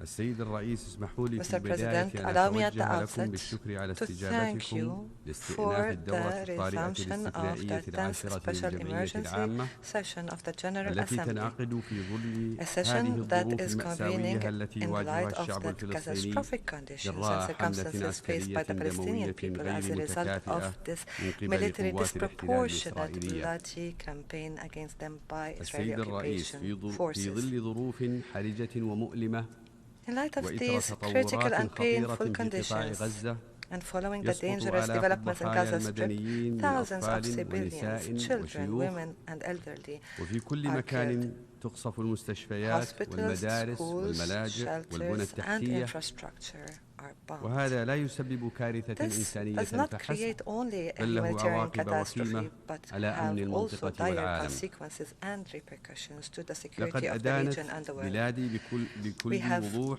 and استهداف clearly المدنيين condemned من أي the طرف targeting كان، of civilians by any party. وطالبت بضرورة وقف We إطلاق called النار، for a حقن الدماء، ceasefire, ورفع stop the الحصار الفوري، bloodshed, lift وإطلاق and سراح immediate lift of the الرهائن، siege, the وإغاثة release of المتضررين وإدخال hostages, المساعدات الإنسانية. provide humanitarian assistance and كما support to ندين those محاولات affected. التهجير القسري We also وسياسة condemn العقاب the الجماعي attempts بحق at forcible سكان غزة، displacement and policies of بما فيها collective تجويع punishment المدنيين against the كأداة population in حرب، Gaza, including the وكذلك starvation منع of وصول civilians as a المساعدات weapon of war, الإغاثية the الإنسانية prevention of للمدنيين access and وحرمانهم delivery of من humanitarian aid احتياجاتهم to الأساسية civilians or التي depriving them لا of their غنى basic needs, عنها life-saving لإبقائهم على قيد basic الحياة. needs.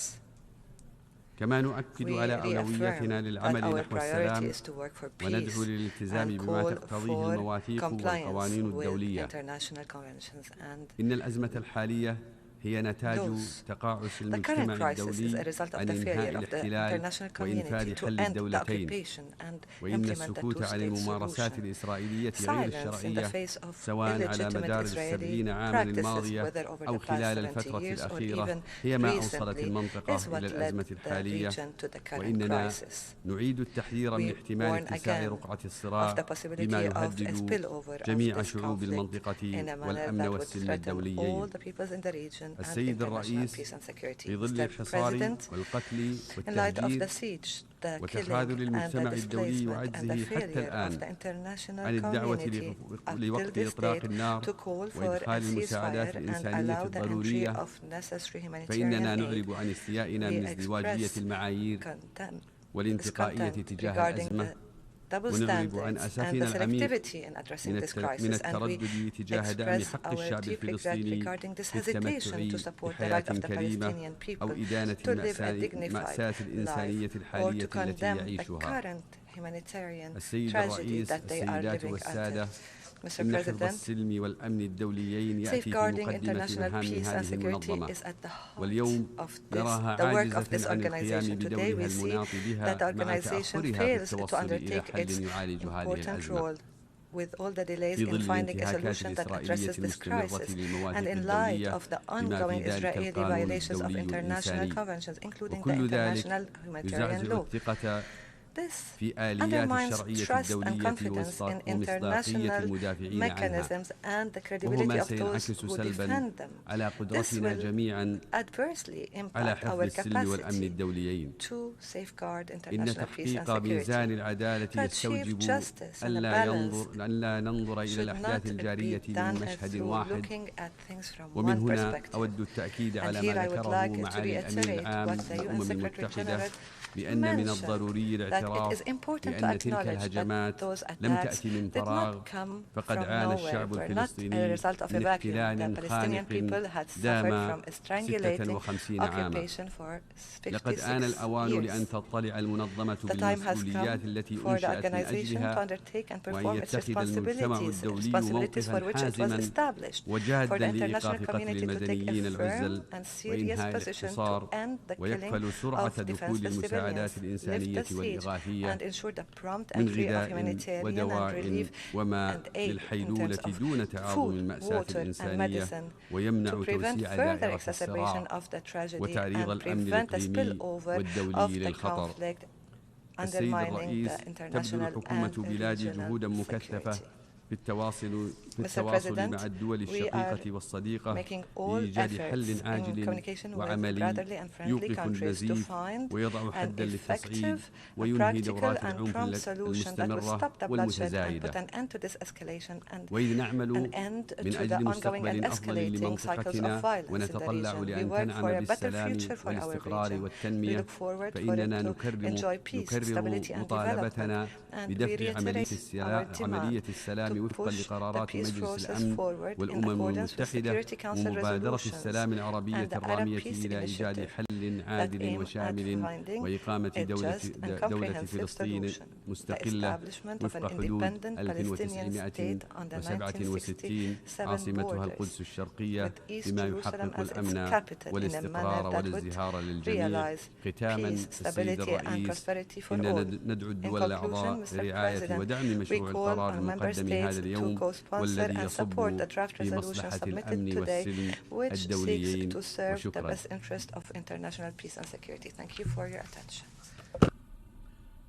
I thank the distinguished representative of Saudi Arabia for his statement, and I now give the floor to the distinguished representative of Malta.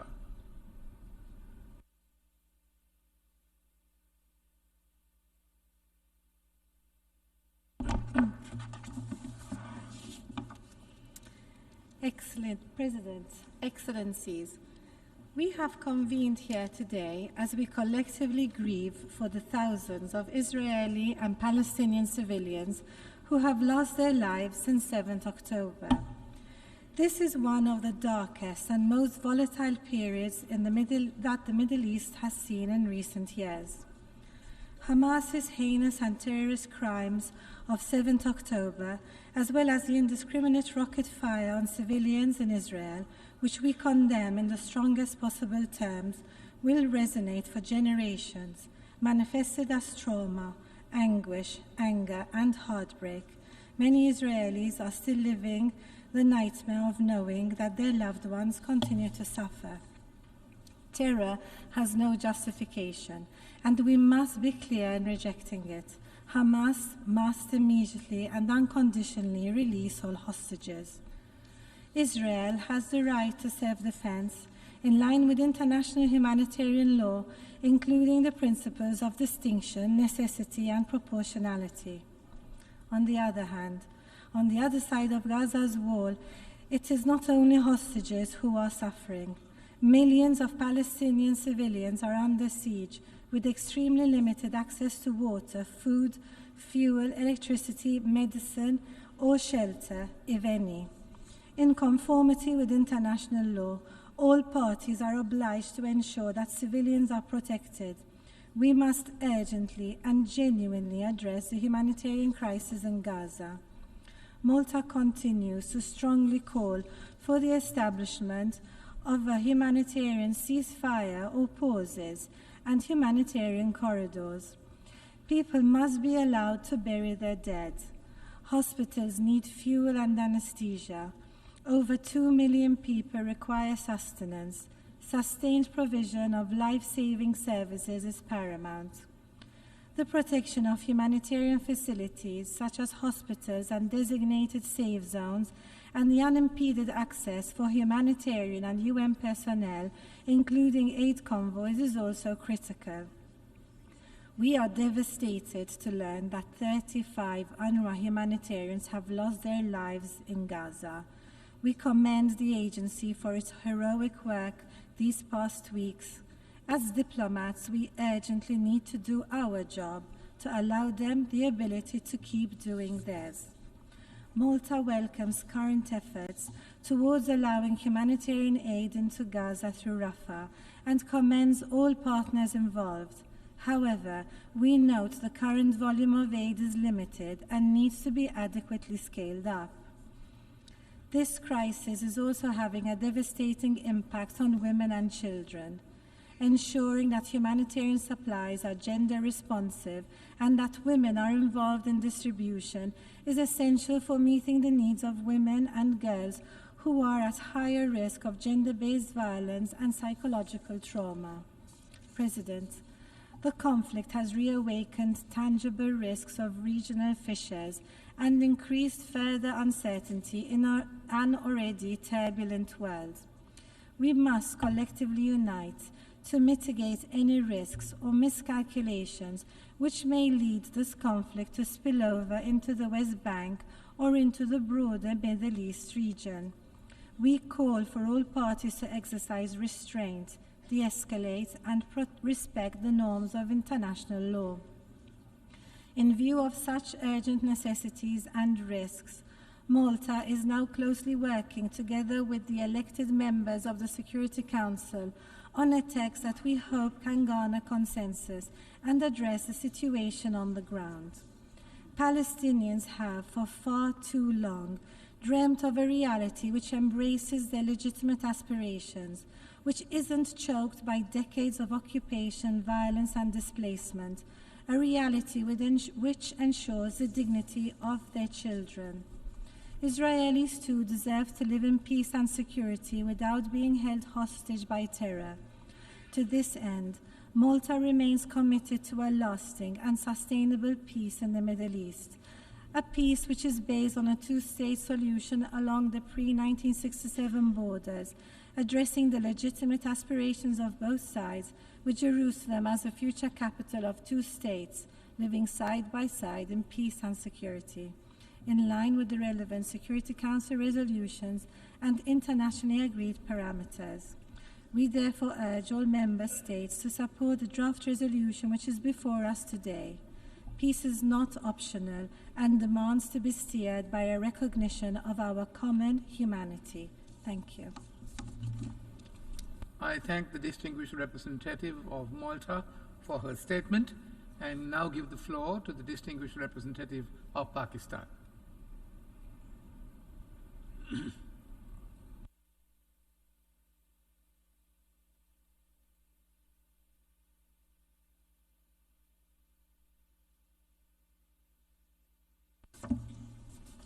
Mr. President, thank you for convening this resumed 10th emergency session of the General Assembly in response to the request of the Arab and OIC groups.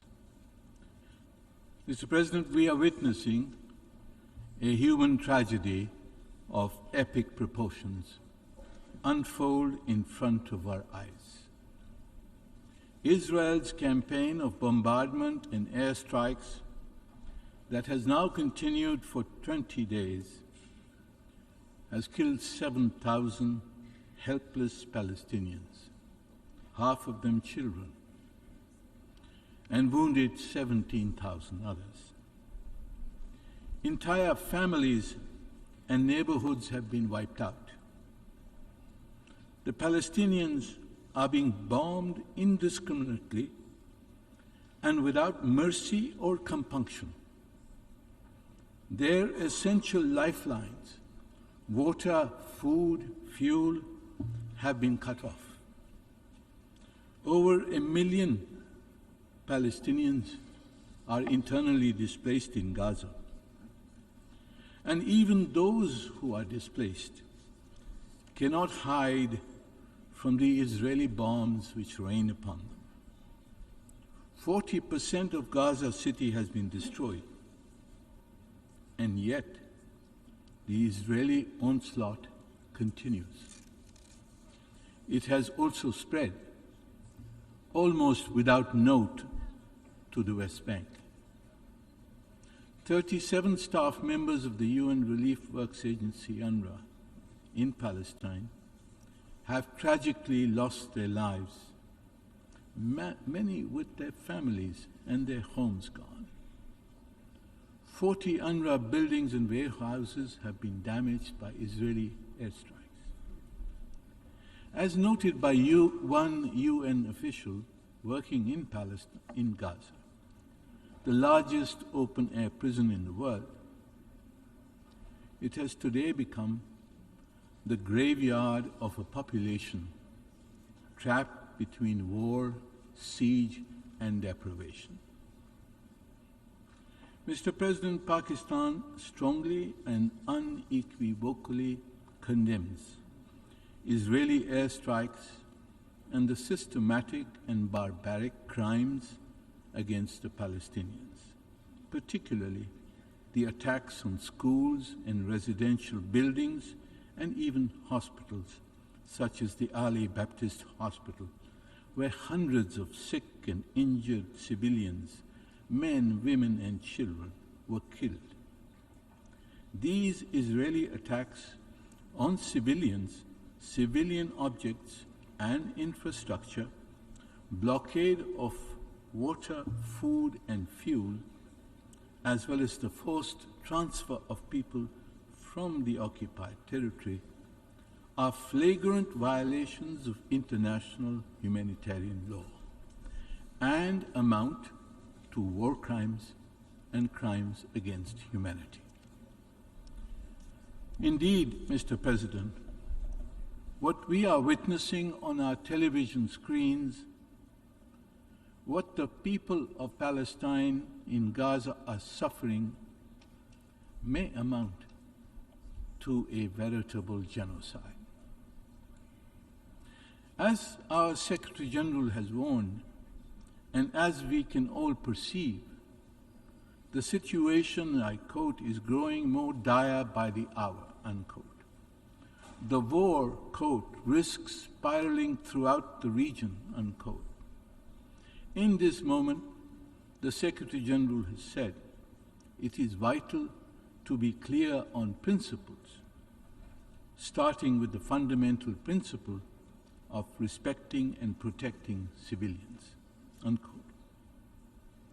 Mr. President, we are repelled by the crude and disrespectful Israeli response to the Secretary General's circumspect and valid views.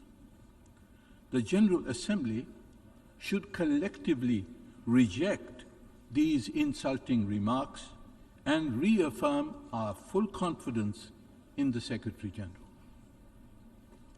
Mr. President, as human beings, we must be appalled at the magnitude of the suffering of the helpless Palestinian civilians, especially the children and women. I am sure all of us are also appalled at the vicious and callous way that the Palestinians are being slaughtered by cowardly aerial bombardment and long-range artillery. They are being crucified, not by a militant organization, but by a government which claims to be democratic. And we must also be appalled by those who, by blocking the call for a ceasefire in the Security Council, have enabled the continuation of the Israeli slaughter of innocents.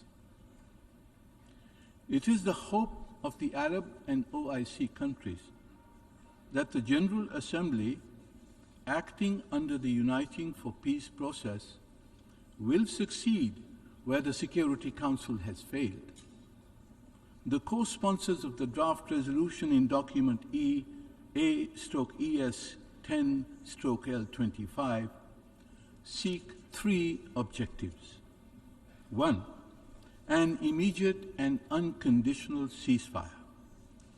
The Israeli killing machine must be stopped in Gaza and the West Bank. Two, the flow of sufficient and sustained humanitarian assistance into Gaza to preserve lives and prevent further suffering of innocent Palestinians. And three, to ensure that the Palestinian population of Gaza is not further displaced within or outside Gaza. Mr. President, it is shocking that even these largely humanitarian objectives, set out in the most circumspect language, have been opposed by some in the General Assembly. Even the call for a ceasefire has faced objections. This position is unjustifiable, legally and morally. Furthermore, an amendment has been moved to insert condemnatory language that is one-sided, discriminatory, and legally contentious. If equity is to be served, we would need to insert language to reflect the realities of this war in a balanced and clear manner. One, to reaffirm the right of the Palestinian people under international law to struggle by all possible means, including armed struggle, to secure their freedom from foreign occupation and exercise their right to self-determination. And two, to strongly and unequivocally condemn Israel's barbarous and indiscriminate bombing of Palestinian civilians and protected objects and sites in flagrant violation of international humanitarian law. Without such balancing language, we will vote resolutely against the one-sided Canadian amendment. Mr. President, in the context of this war, consideration should also be given to some form of an accountability mechanism. The crimes that are being committed cannot go unpunished. We have several recent precedents of accountability mechanisms from which to choose. And finally, for the future, we need to consider ways to prevent a recurrence of this slaughter. The OIC foreign ministers have proposed the deployment of a protection force to safeguard Palestinian civilians in the Gaza and perhaps also in the West Bank. We should give serious consideration to this. Mr. President, it is only once this war is brought to an end once the killing stops, that we can turn to find a durable solution. The resolution which we have presented seeks to do just that, to stop the killing, to stop the war, and turn back to find a durable political solution. I urge all member states to vote for our resolution. I urge them all to vote against the one-sided Canadian amendment. Thank you. I thank the distinguished representative of Pakistan for his statement, and I now give the floor to the distinguished representative of Thailand.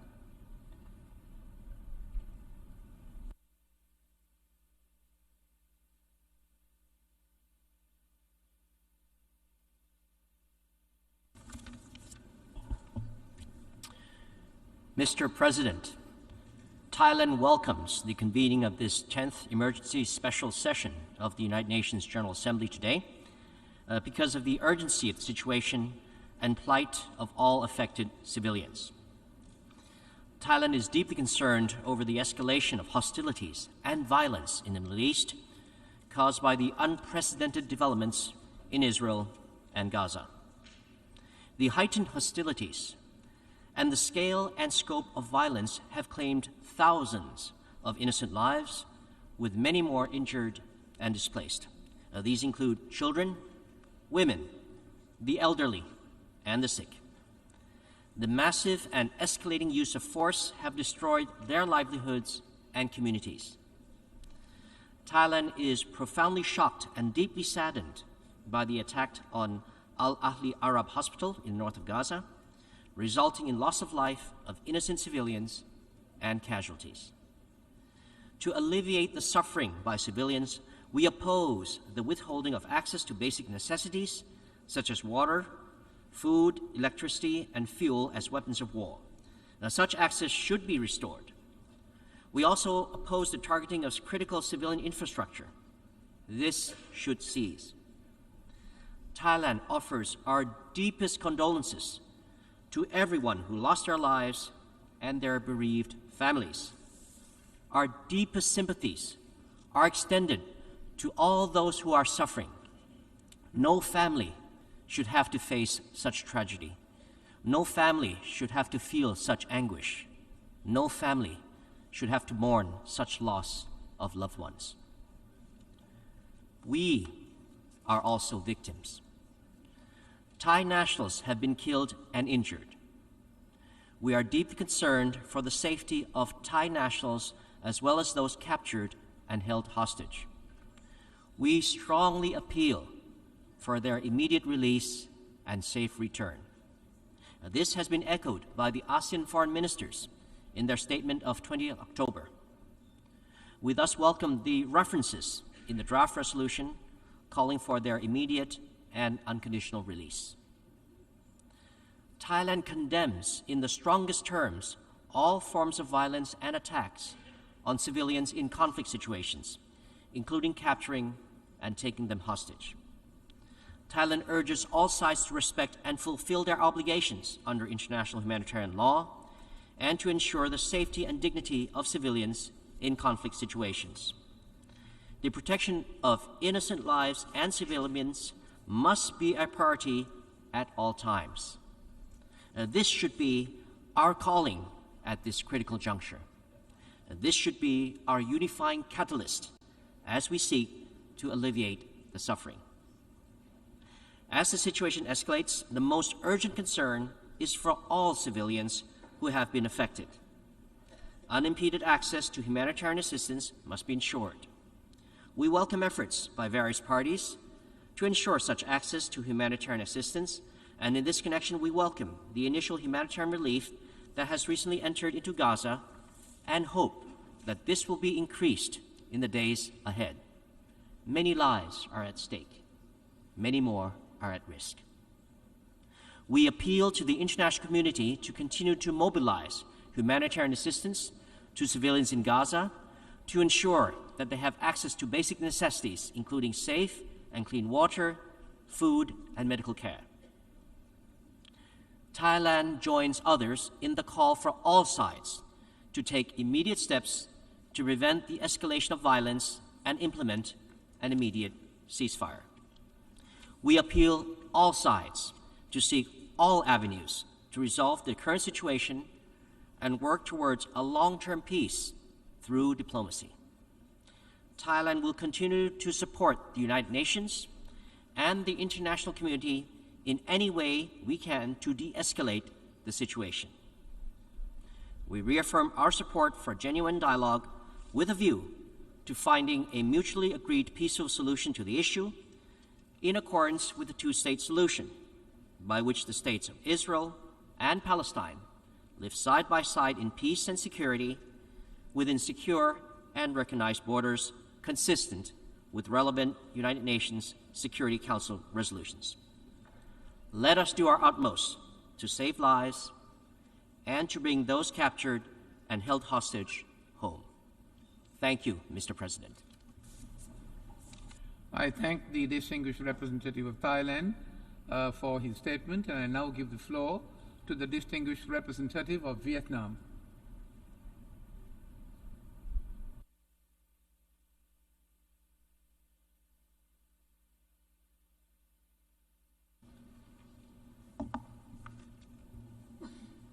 Mr. President, Vietnam is participating in this emergency special session with a heavy heart and with great concern on the escalated situation in the Middle East. It is regrettable that the Security Council has been unable to take action on this urgent matter. We urge the Council to continue to work together to address the situation immediately. We also hope that the Council and the UN at large can send a unified and constructive message aimed at de-escalating tensions, ending hostilities, protecting civilians, and promoting dialogue and negotiations. Mr. President, my home country is not unfamiliar with disproportionate casualties and the destruction of critical infrastructure in situations of conflict. This takes an incredibly heavy toll, not only on human life, but also on socio-economic foundations that impede development for decades. Vietnam, therefore, once and again condemns in the strongest terms all indiscriminate attacks targeted at civilians and critical civilian infrastructure. They must be protected under international law, especially in compliance with international humanitarian law and relevant UN Security Council resolutions. I'd like to express our deep sympathy and condolences to the families of all civilians who lost their lives, including UN workers, in the recent flare-ups of conflict starting on October 7th and continuous events thereafter. If history can tell us anything, it is innocent civilians who bear the brunt of armed conflicts. All human life is precious, irrespective of race, religions, or gender. This is why all acts of hostilities and violence must end immediately in order to stop further suffering and bloodshed. Hostages must be safely released at once and without conditions. We strongly urge all parties to refrain from the use of force and exercise utmost restraint. Violence only incites more violence. There is a lot of work to be done. We call for urgent provisions, especially by the UN, of rapid, safe, and unimpeded humanitarian assistance. Water, food, medical supplies, fuel, and electricity must reach those in serious need. We urge all concerned parties to make every effort to facilitate this. Vietnam welcomes and commends all international mediation and reconciliation efforts towards a peaceful, just, and lasting resolution to this conflict, which must be based on international law and relevant resolutions of the United Nations. Durable peace can only be achieved through a comprehensive solution.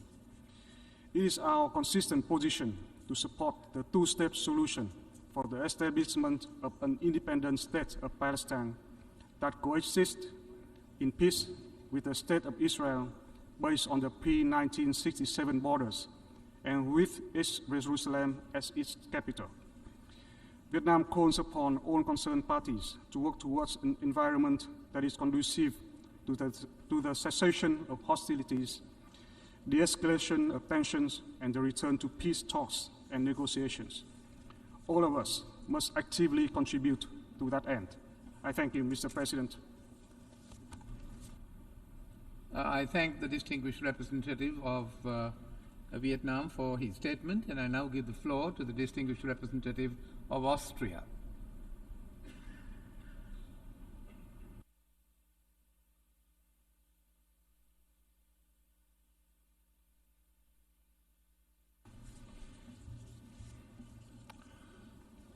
Mr. President, Excellencies, Austria aligns itself with the statement of the European Union held earlier.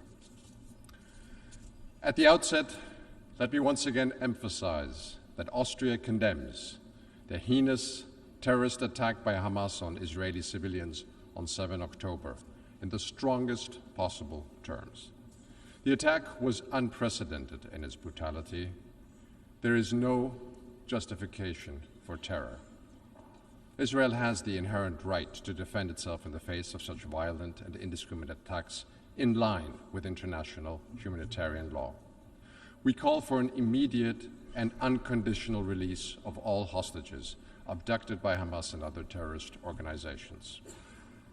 Our joint priority must now be to prevent a regional escalation of violence and hostilities, and we welcome efforts of all partners in this regard.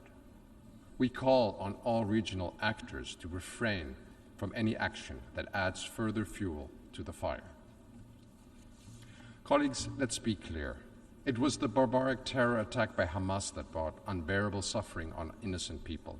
It is Hamas that puts the civilian population in Gaza in harm's way, including by using them as human shields. By purposefully directing its resources and urgently needed fuel to its rocket launchers instead of to desalination plants and hospitals, Hamas also bears responsibility for the humanitarian hardships of the civilians in Gaza. Colleagues, international humanitarian law must be respected at all times. It is crucial to ensure the protection of civilian infrastructure, including hospitals and schools, and to allow humanitarian access to deliver food, water, and medicine to Gaza. We express our concern at the rapidly deteriorating humanitarian situation in Gaza and reiterate the importance of the provision of urgent humanitarian aid and ensure that it is not abused by terrorist organizations. We support the call for safe, full, and unimpeded access throughout Gaza and a sustained effort to deliver vital life-saving assistance to the population. We welcome the recent humanitarian deliveries via the Rafah crossing point and thank all actors involved, including Egypt, the United States, the United Nations, and Israel in facilitating these deliveries. Mr. President, both Israelis and Palestinians have the right to live in peace and security. We should not allow anyone to undermine the positive dynamic that led to a normalization of relations between several Arab countries and Israel. But it has come more than clear who is not interested in any sort of peace: Hamas and other terror organizations. They have no future to offer to the Palestinian people. Genuine peace and security for Israelis and Palestinians alike can only be achieved through a political solution. For us, the goal is clear. We need a negotiated two-state solution allowing Israelis and Palestinians to live side by side in peace and security. Our guiding principle is and will remain international law. Mr. President, let me briefly turn to another aspect of this debate. One reason for gathering in the GA today is that several vetoes prevented the Security Council from adopting a resolution. As we have said at other occasions, the veto right of the permanent members should not paralyze the Security Council from discharging its duties. We therefore welcome that we've had the opportunity to have this discussion here today. Thank you. I thank the distinguished representative of Austria for his statement, and I now give the floor to the distinguished representative of Turkey.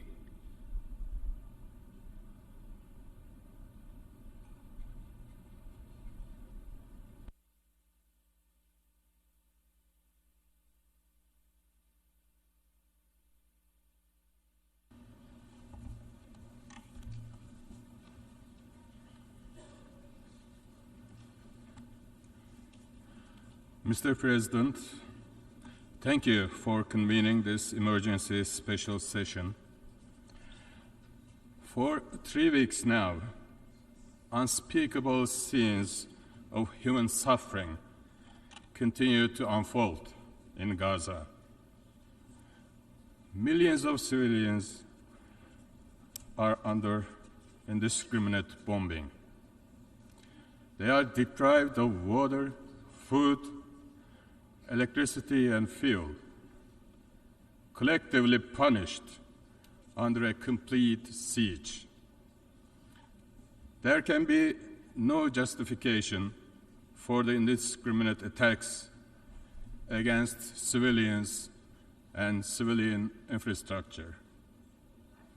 These acts of collective punishment and attempts at forced displacement of people are unacceptable and have to be stopped. We must be unequivocal in condemning and opposing loss of each and every innocent life. There is an urgent need for an immediate and unconditional ceasefire. Uninterrupted humanitarian access to and within Gaza is also an absolute necessity. In this connection, we commend the efforts of the Secretary General and relevant UN agencies on the ground. Mr. President, under these dire circumstances, international community has to come up with a unified position to make these imperatives happen. It is the responsibility of the United Nations to help achieve this unity and deliver results in terms of maintaining international peace and security. However, this has not been possible until now due to the paralysis of the Security Council. Therefore, it is incumbent upon the General Assembly to rise to the occasion and do its utmost to make UN system function. It is in this understanding that as Turkey we co-sponsored the draft resolution entitled Protection of Civilians and Upholding Legal and Humanitarian Obligations, and call all member states to support this resolution. It includes the bare minimum requirements to stop the carnage and help de-escalate the situation on the ground. Mr. President, we must prevent this conflict from spilling out of control and spilling over other areas. Sustained security cannot be achieved by targeting civilians and civilian infrastructure. No peace is possible or sustainable as long as the Palestinian aspirations for freedom, dignity, and statehood continue to be oppressed. A just and comprehensive settlement of the Israeli-Palestinian conflict can only be realized through a peace process based on two-state solution. I thank you. I thank the distinguished representative of Turkey for his statement, and I now give the floor to the distinguished representative of Tunisia.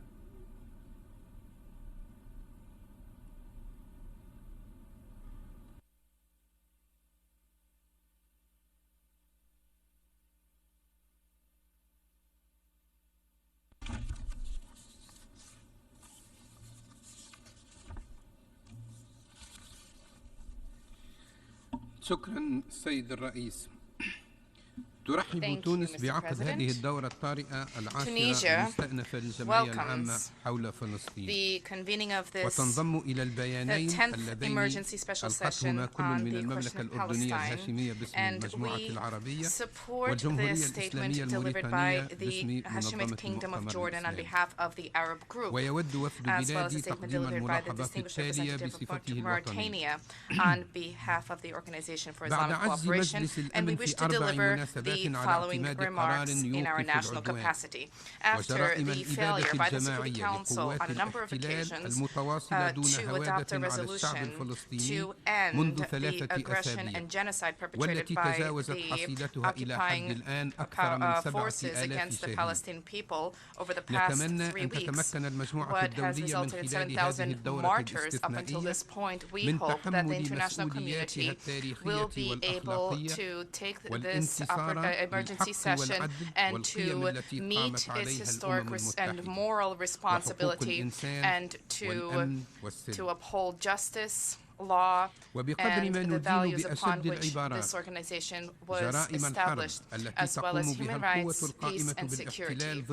While we condemn categorically the war crimes perpetrated by the occupying power against Palestinian civilians and the systematic targeting of women, children, families with targeted attacks targeting hospitals and emergency personnel, holy sites being targeted, as well as with policies which are geared towards halting essential services.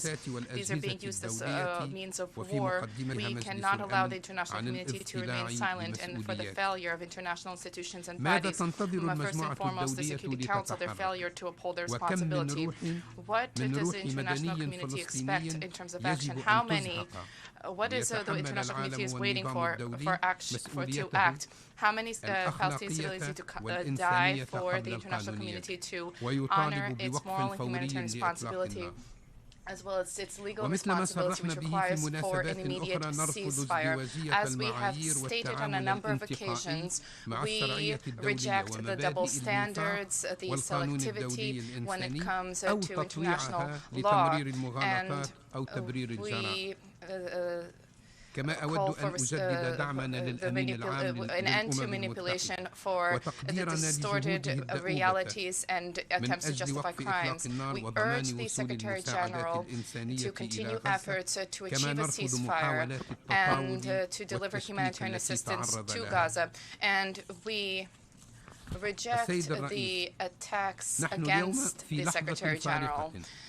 Mr. President, we find ourselves at a critical juncture. We are bearing witness to a genocide and the forced eviction of the residents of Gaza from their territory, as well as practices of blockade and unprecedented violations of their rights. This is carried out in the eyes of the world, and this is carried out in a manner that is in contempt for all international bodies. Even in the international community, the United Nations and institutions fail to intervene today.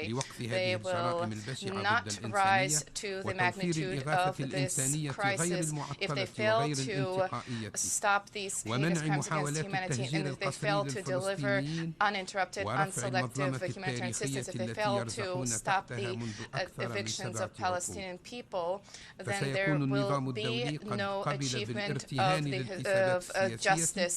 The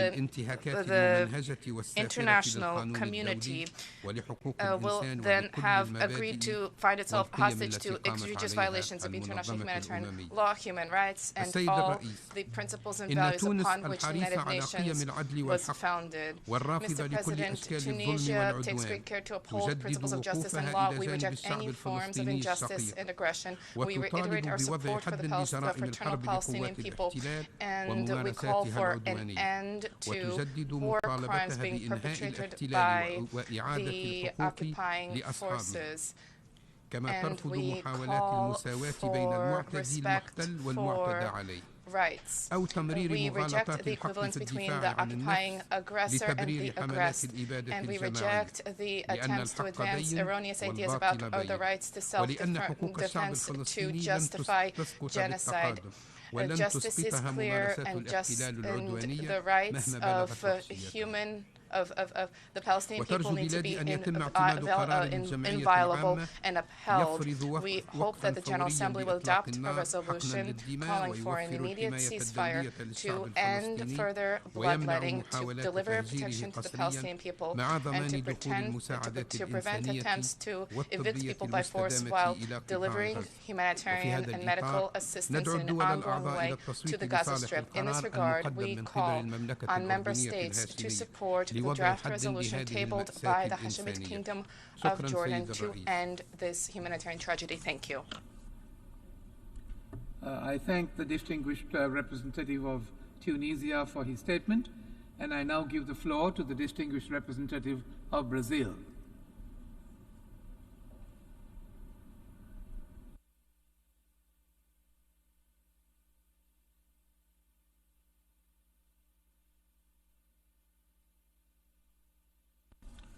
Thank you, Mr. President. Mr. President, Brazil welcomes the reconvening of the 10th emergency session of the General Assembly after the failure by the Security Council to adopt any of 4 draft resolutions on the situation in Israel and Palestine. One of them was proposed by Brazil and not adopted due to the veto of 1 permanent member, despite having received 12 votes in favor, 4/5 of the Council membership. We worked tirelessly in an inclusive and constructive manner with diligence and sense of duty with all delegations willing to engage with our proposal. Our goal was that of presenting a text that carried a resolute and united response by the Security Council. We did not shy away from the negotiations and deliberations on the proposals that were put forward by other members of the Security Council. We still believe that our first draft could have been the best possible outcome of the Council when we presented it. The robust support given by Council members to the resolution, for which we are very grateful, indicates that it was a balanced text. It was solidly rooted in international humanitarian law and international human rights law, and fundamentally committed to the humanitarian imperative. Such imperative demands that we be clear and firm in our condemnation of all violence against all civilians, Israelis, Palestinians, or otherwise. This is why my delegation expressed and now reiterates Brazil's unequivocal condemnation of the heinous terrorist acts by Hamas, including the taking of hostages. This is also why we clearly condemn the attacks that are indiscriminately killing and wounding civilians and destroying civilian objects in the Gaza Strip, and the deprivation of its civilian population of means indispensable for their survival. It is again the humanitarian imperative and international humanitarian law that indicate what must be done. All hostages must be immediately and unconditionally released. Continuous, sufficient and unhindered provision of essential goods and services to civilians throughout the Gaza Strip, including but not limited to water, food, medical supplies, fuel and electricity, must be secured. It is also urgent to guarantee full, rapid, safe and unhindered humanitarian access. Mechanisms such as humanitarian pauses and corridors must be swiftly established to facilitate the provision of humanitarian aid. A cessation of hostilities is urgently needed so that conditions be created for a complete, durable, and respected ceasefire. Our collective response to this crisis, which we all fear will only aggravate if nothing is done, will be a watershed moment for the United Nations. It will be a testament to the effectiveness of multilateralism or its further weakening. It will show whether the United Nations can be serious about preventing, stopping, or at least mitigating the horrors of war. This Assembly and the Security Council must act decisively. The world is watching us, and this is not rhetoric. The world is truly watching us and expects an effective response. Brazil will continue to work tirelessly as President and then as a regular member of the Security Council to make its voice heard loud and clear on this heartbreaking conflict. And when the immediate crisis is overcome, We all must redouble efforts to address the root causes of the tragedy unfolding before our eyes. Mere conflict management has failed. It is the recipe for continued violence and permanent instability. I thank you. I thank the distinguished representative of Brazil for his statement, and I now give the floor to the distinguished representative of Iraq.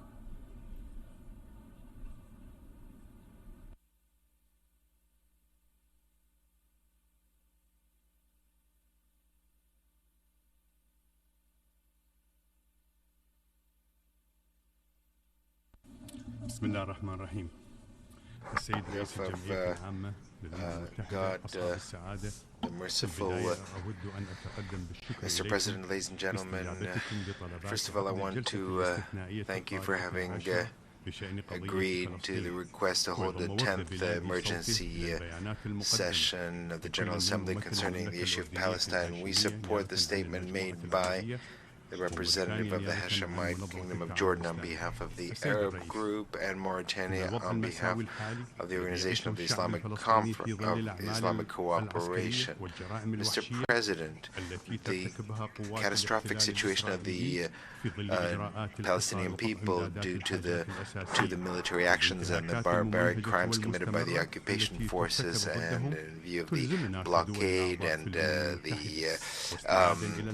lack of provision of basic necessities, and blockade forces us, members of the United Nations, in conformity with the purposes and principles of the Charter, to fulfill our collective responsibility to put an end to the crimes, massacres, and continued destruction of residential neighborhoods with their residents and infrastructure and services. After all these crimes, how can you explain the silence? How can you interpret the failure to take any binding measures to stop these crimes? What can we say about the continuation of massacres and genocide by the occupation forces without any kind of deterrence?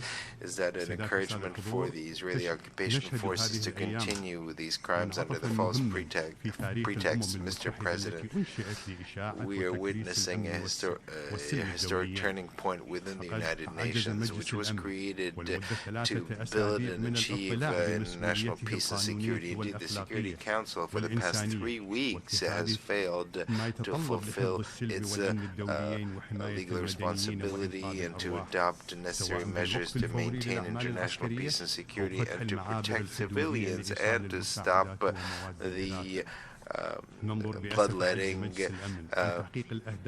that is, by stopping military activity, or to open border crossing points to ensure the delivery of humanitarian assistance. We note with regret that the organization is incapable of upholding its principles. For decades, this organization has not been able to resolve the Palestinian issue. Mr. President, this extraordinary session is taking place due to the continuation of Israeli attacks for the past 3 weeks against the Palestinian people, brethren people, in particular in the Gaza Strip. This is systematic genocide and the imposition of a blockade and forced expulsion. These are crimes that continue, a litany of crimes for the past 70 years in front of the very eyes of the international community and the Security Council. This is a flagrant violation of international law and international humanitarian law, of the Charter and of international treaties. Today, as the diplomatic process underway in the Security Council has confirmed that this council is not in a position to fulfill its moral, legal, and humanitarian responsibilities with regard to maintaining international peace and security, and put an end to these barbaric actions and violations against the Palestinian people, brethren Palestinian people. We find ourselves in the midst of a diplomatic process of the international community that we represent here at this emergency session. We're far from this being selective as far as humanitarian issues of destiny. We must force the occupation forces we must impose a ceasefire, open crossing points, and ensure the delivery of assistance, and completely lift the blockade, stop expulsions, and ensure exchange of prisoners, and ensure the reconstruction following the destruction that has been caused by the occupying forces. This is the tribune to which oppressed people turn to, and we have a collective responsibility to free them from this injustice and grant them the right to life. Many of the images that we're seeing are horrific. Innocent people, women, and children. These images will remain etched in our memories, as will the position of the Security Council in the history of this organization. Lastly, we would like to reiterate our support for the Palestinian people to fulfill their aspirations and legitimate rights that are inviolable, including their right to self-determination, right to return, and the creation of their state, Palestine, with Jerusalem as capital. Thank you. I thank the distinguished representative of Iraq for his statement, and I now give the floor to the distinguished representative of the United Kingdom, His Excellency Lord Tariq Ahmed, the Minister for the Middle East, North Africa, and the United Nations. The floor is yours, Lord Tariq.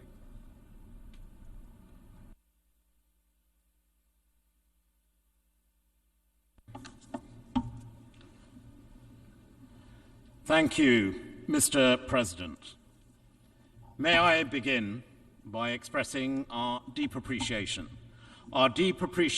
for this institution, the United Nations, and indeed all of our humanitarian partners for their incredible efforts, life-saving efforts, in what are the most challenging of circumstances.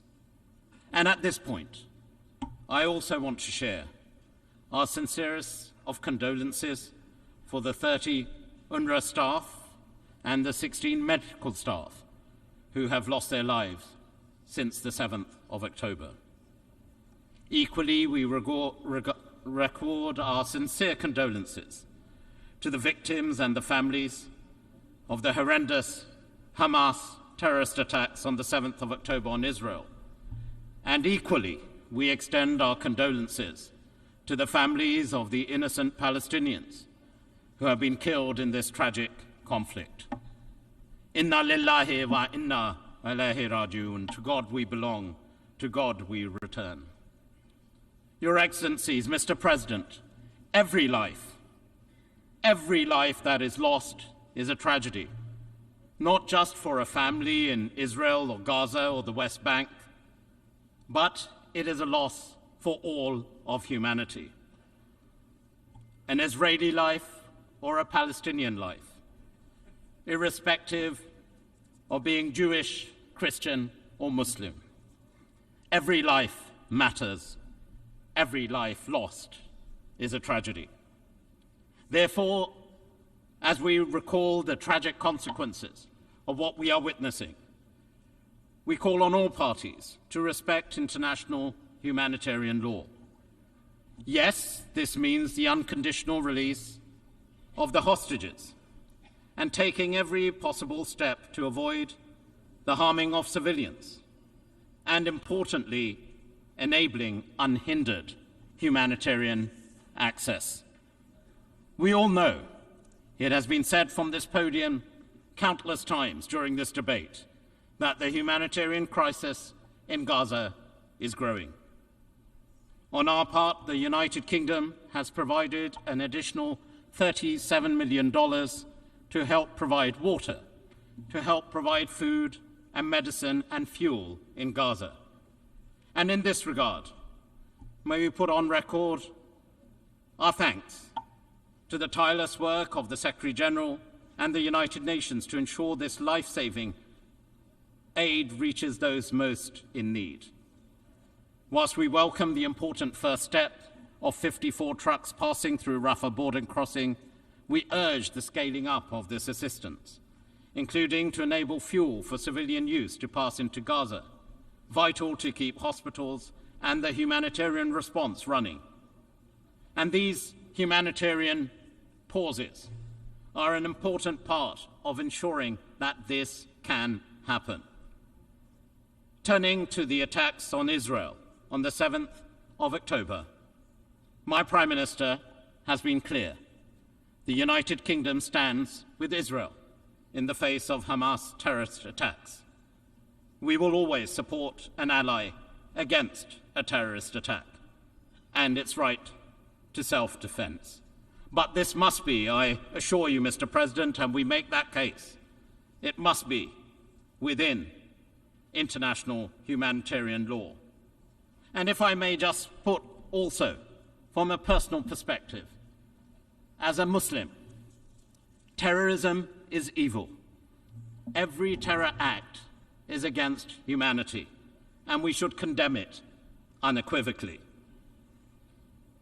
So, Mr. President, the draft resolution in front of us could have been clearer on this very point. It should also, in our view, unequivocally condemn these terror attacks, Hamas's terror attacks, that killed over 1,400 people, and, as we know, at this very time, hold over 200 hostages. However, we have equally been clear that all possible precautions and steps are taken to minimize harm to civilians in this conflict, and indeed for any movement of civilians to be both voluntary and safe. Mr. President, we stand at a crucial juncture. Yet, in this moment of darkness, let us come together, this United Nations, that we come together and not lose sight of the promise that this United Nations holds true of a two-state solution, a secure, safe Israel, side by side with a viable Palestinian state. And I assure you of this, that we, the United Kingdom, will continue to work closely with all partners in the region and beyond in these efforts, because peace must prevail, and to prevent the situation from spreading and causing wider insecurity and instability. It was my Prime Minister who said, "Hope and humanity must win against the scourge of aggression and terrorism. Love over hate, light over darkness, peace, shalom, salam." Thank you. I thank the distinguished representative of the United Kingdom, Lord Ahmed, for his statement. I now give the floor to the distinguished representative of Peru.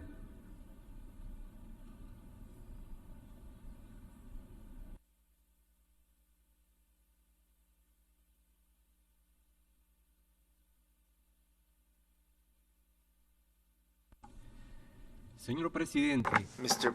President, Peru would like to express its deepest condolences to the families of the victims, independently of their nationality or religion, and would like to express our unconditional solidarity with the populations affected by the devastating conflict in the Middle East.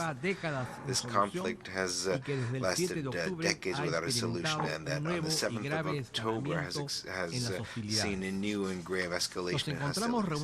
We find ourselves meeting in pursuant to the resolution titled Uniting for Peace that states that if the Security Council, due to a lack of unanimity among its permanent members, ceases to fulfill its primary responsibility of maintaining international peace and security, in this context, the General Assembly will immediately consider the matter with a view to addressing appropriate recommendations to the member states in order to maintain or restore international peace and security. End of quote. This did indeed occur in connection with various draft resolutions in the Security Council that were not approved. Mr. President, just a few weeks ago during the general debate, my country country addressed member states with a very clear message. Peru promotes peace, and to achieve this peace, it is necessary to apply the United Nations Charter in all circumstances.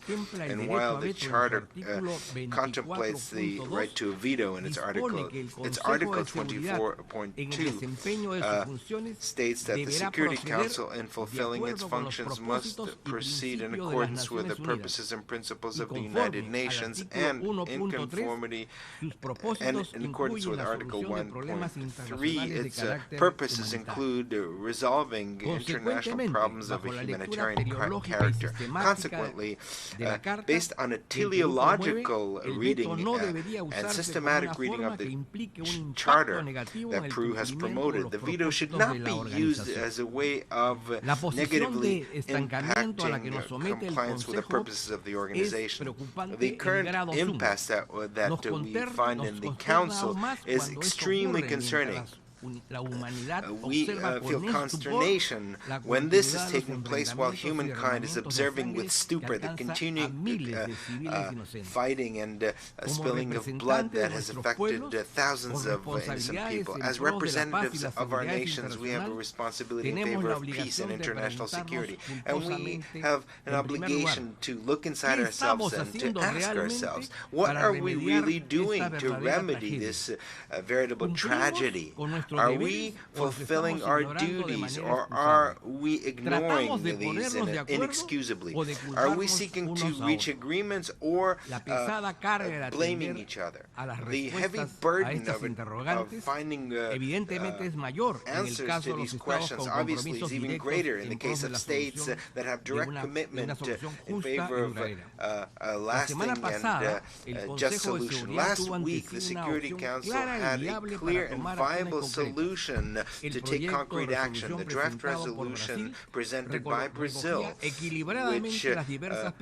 which reflected in a balanced way the various perspectives and obtained 12 votes. However, one permanent member decided to use their right to veto, and it would seem that we're still far from a consensus. In these circumstances, Peru reaffirms that we must seek consensus based on the following elements. First of all, to establish a ceasefire for humanitarian aims. Secondly, the firm and unconditional condemnation of all acts of terrorism, acts of violence and hostilities against civilians. Thirdly, unequivocal rejection and condemnation of the horrific terrorist attacks perpetrated by Hamas on the 7th of October, as well as the taking of hostages. And on this point, Peru reiterates unequivocally, due to our own history and experience of this kind of tragedies, our rejection of terrorism in all its manifestations, wherever it comes from. Fourthly, la solicitud para la liberación inmediata e incondicional de todas las personas privadas de su libertad y sometidas a la condición de rehenes. Quinto, una exhortación firme a todas las partes para que cumplan sus obligaciones conforme al derecho internacional, en particular al referido a los derechos humanos y el derecho internacional humanitario. En ese contexto, es insoslayable el compromiso asumido en favor de la población civil, el personal humanitario, in favor of protecting the civilian population, humanitarian personnel, civilian infrastructure, and humanitarian profit. Sixth, the approval of concrete provisions to guarantee full, rapid, safe, and unhindered access to humanitarian assistance, as well as the provision of essential basic goods such as water, food, medical supplies for the civilian population. Seventh, the appeal to revoke the order to civilians and UN personnel to evacuate all areas of northern Gaza and to move towards the south of Gaza. On this point, Peru would like to recall that the right to self-defense should be carried out in compliance with international law, including international humanitarian law, and based on the principles of distinction, necessity, proportionality, and precaution.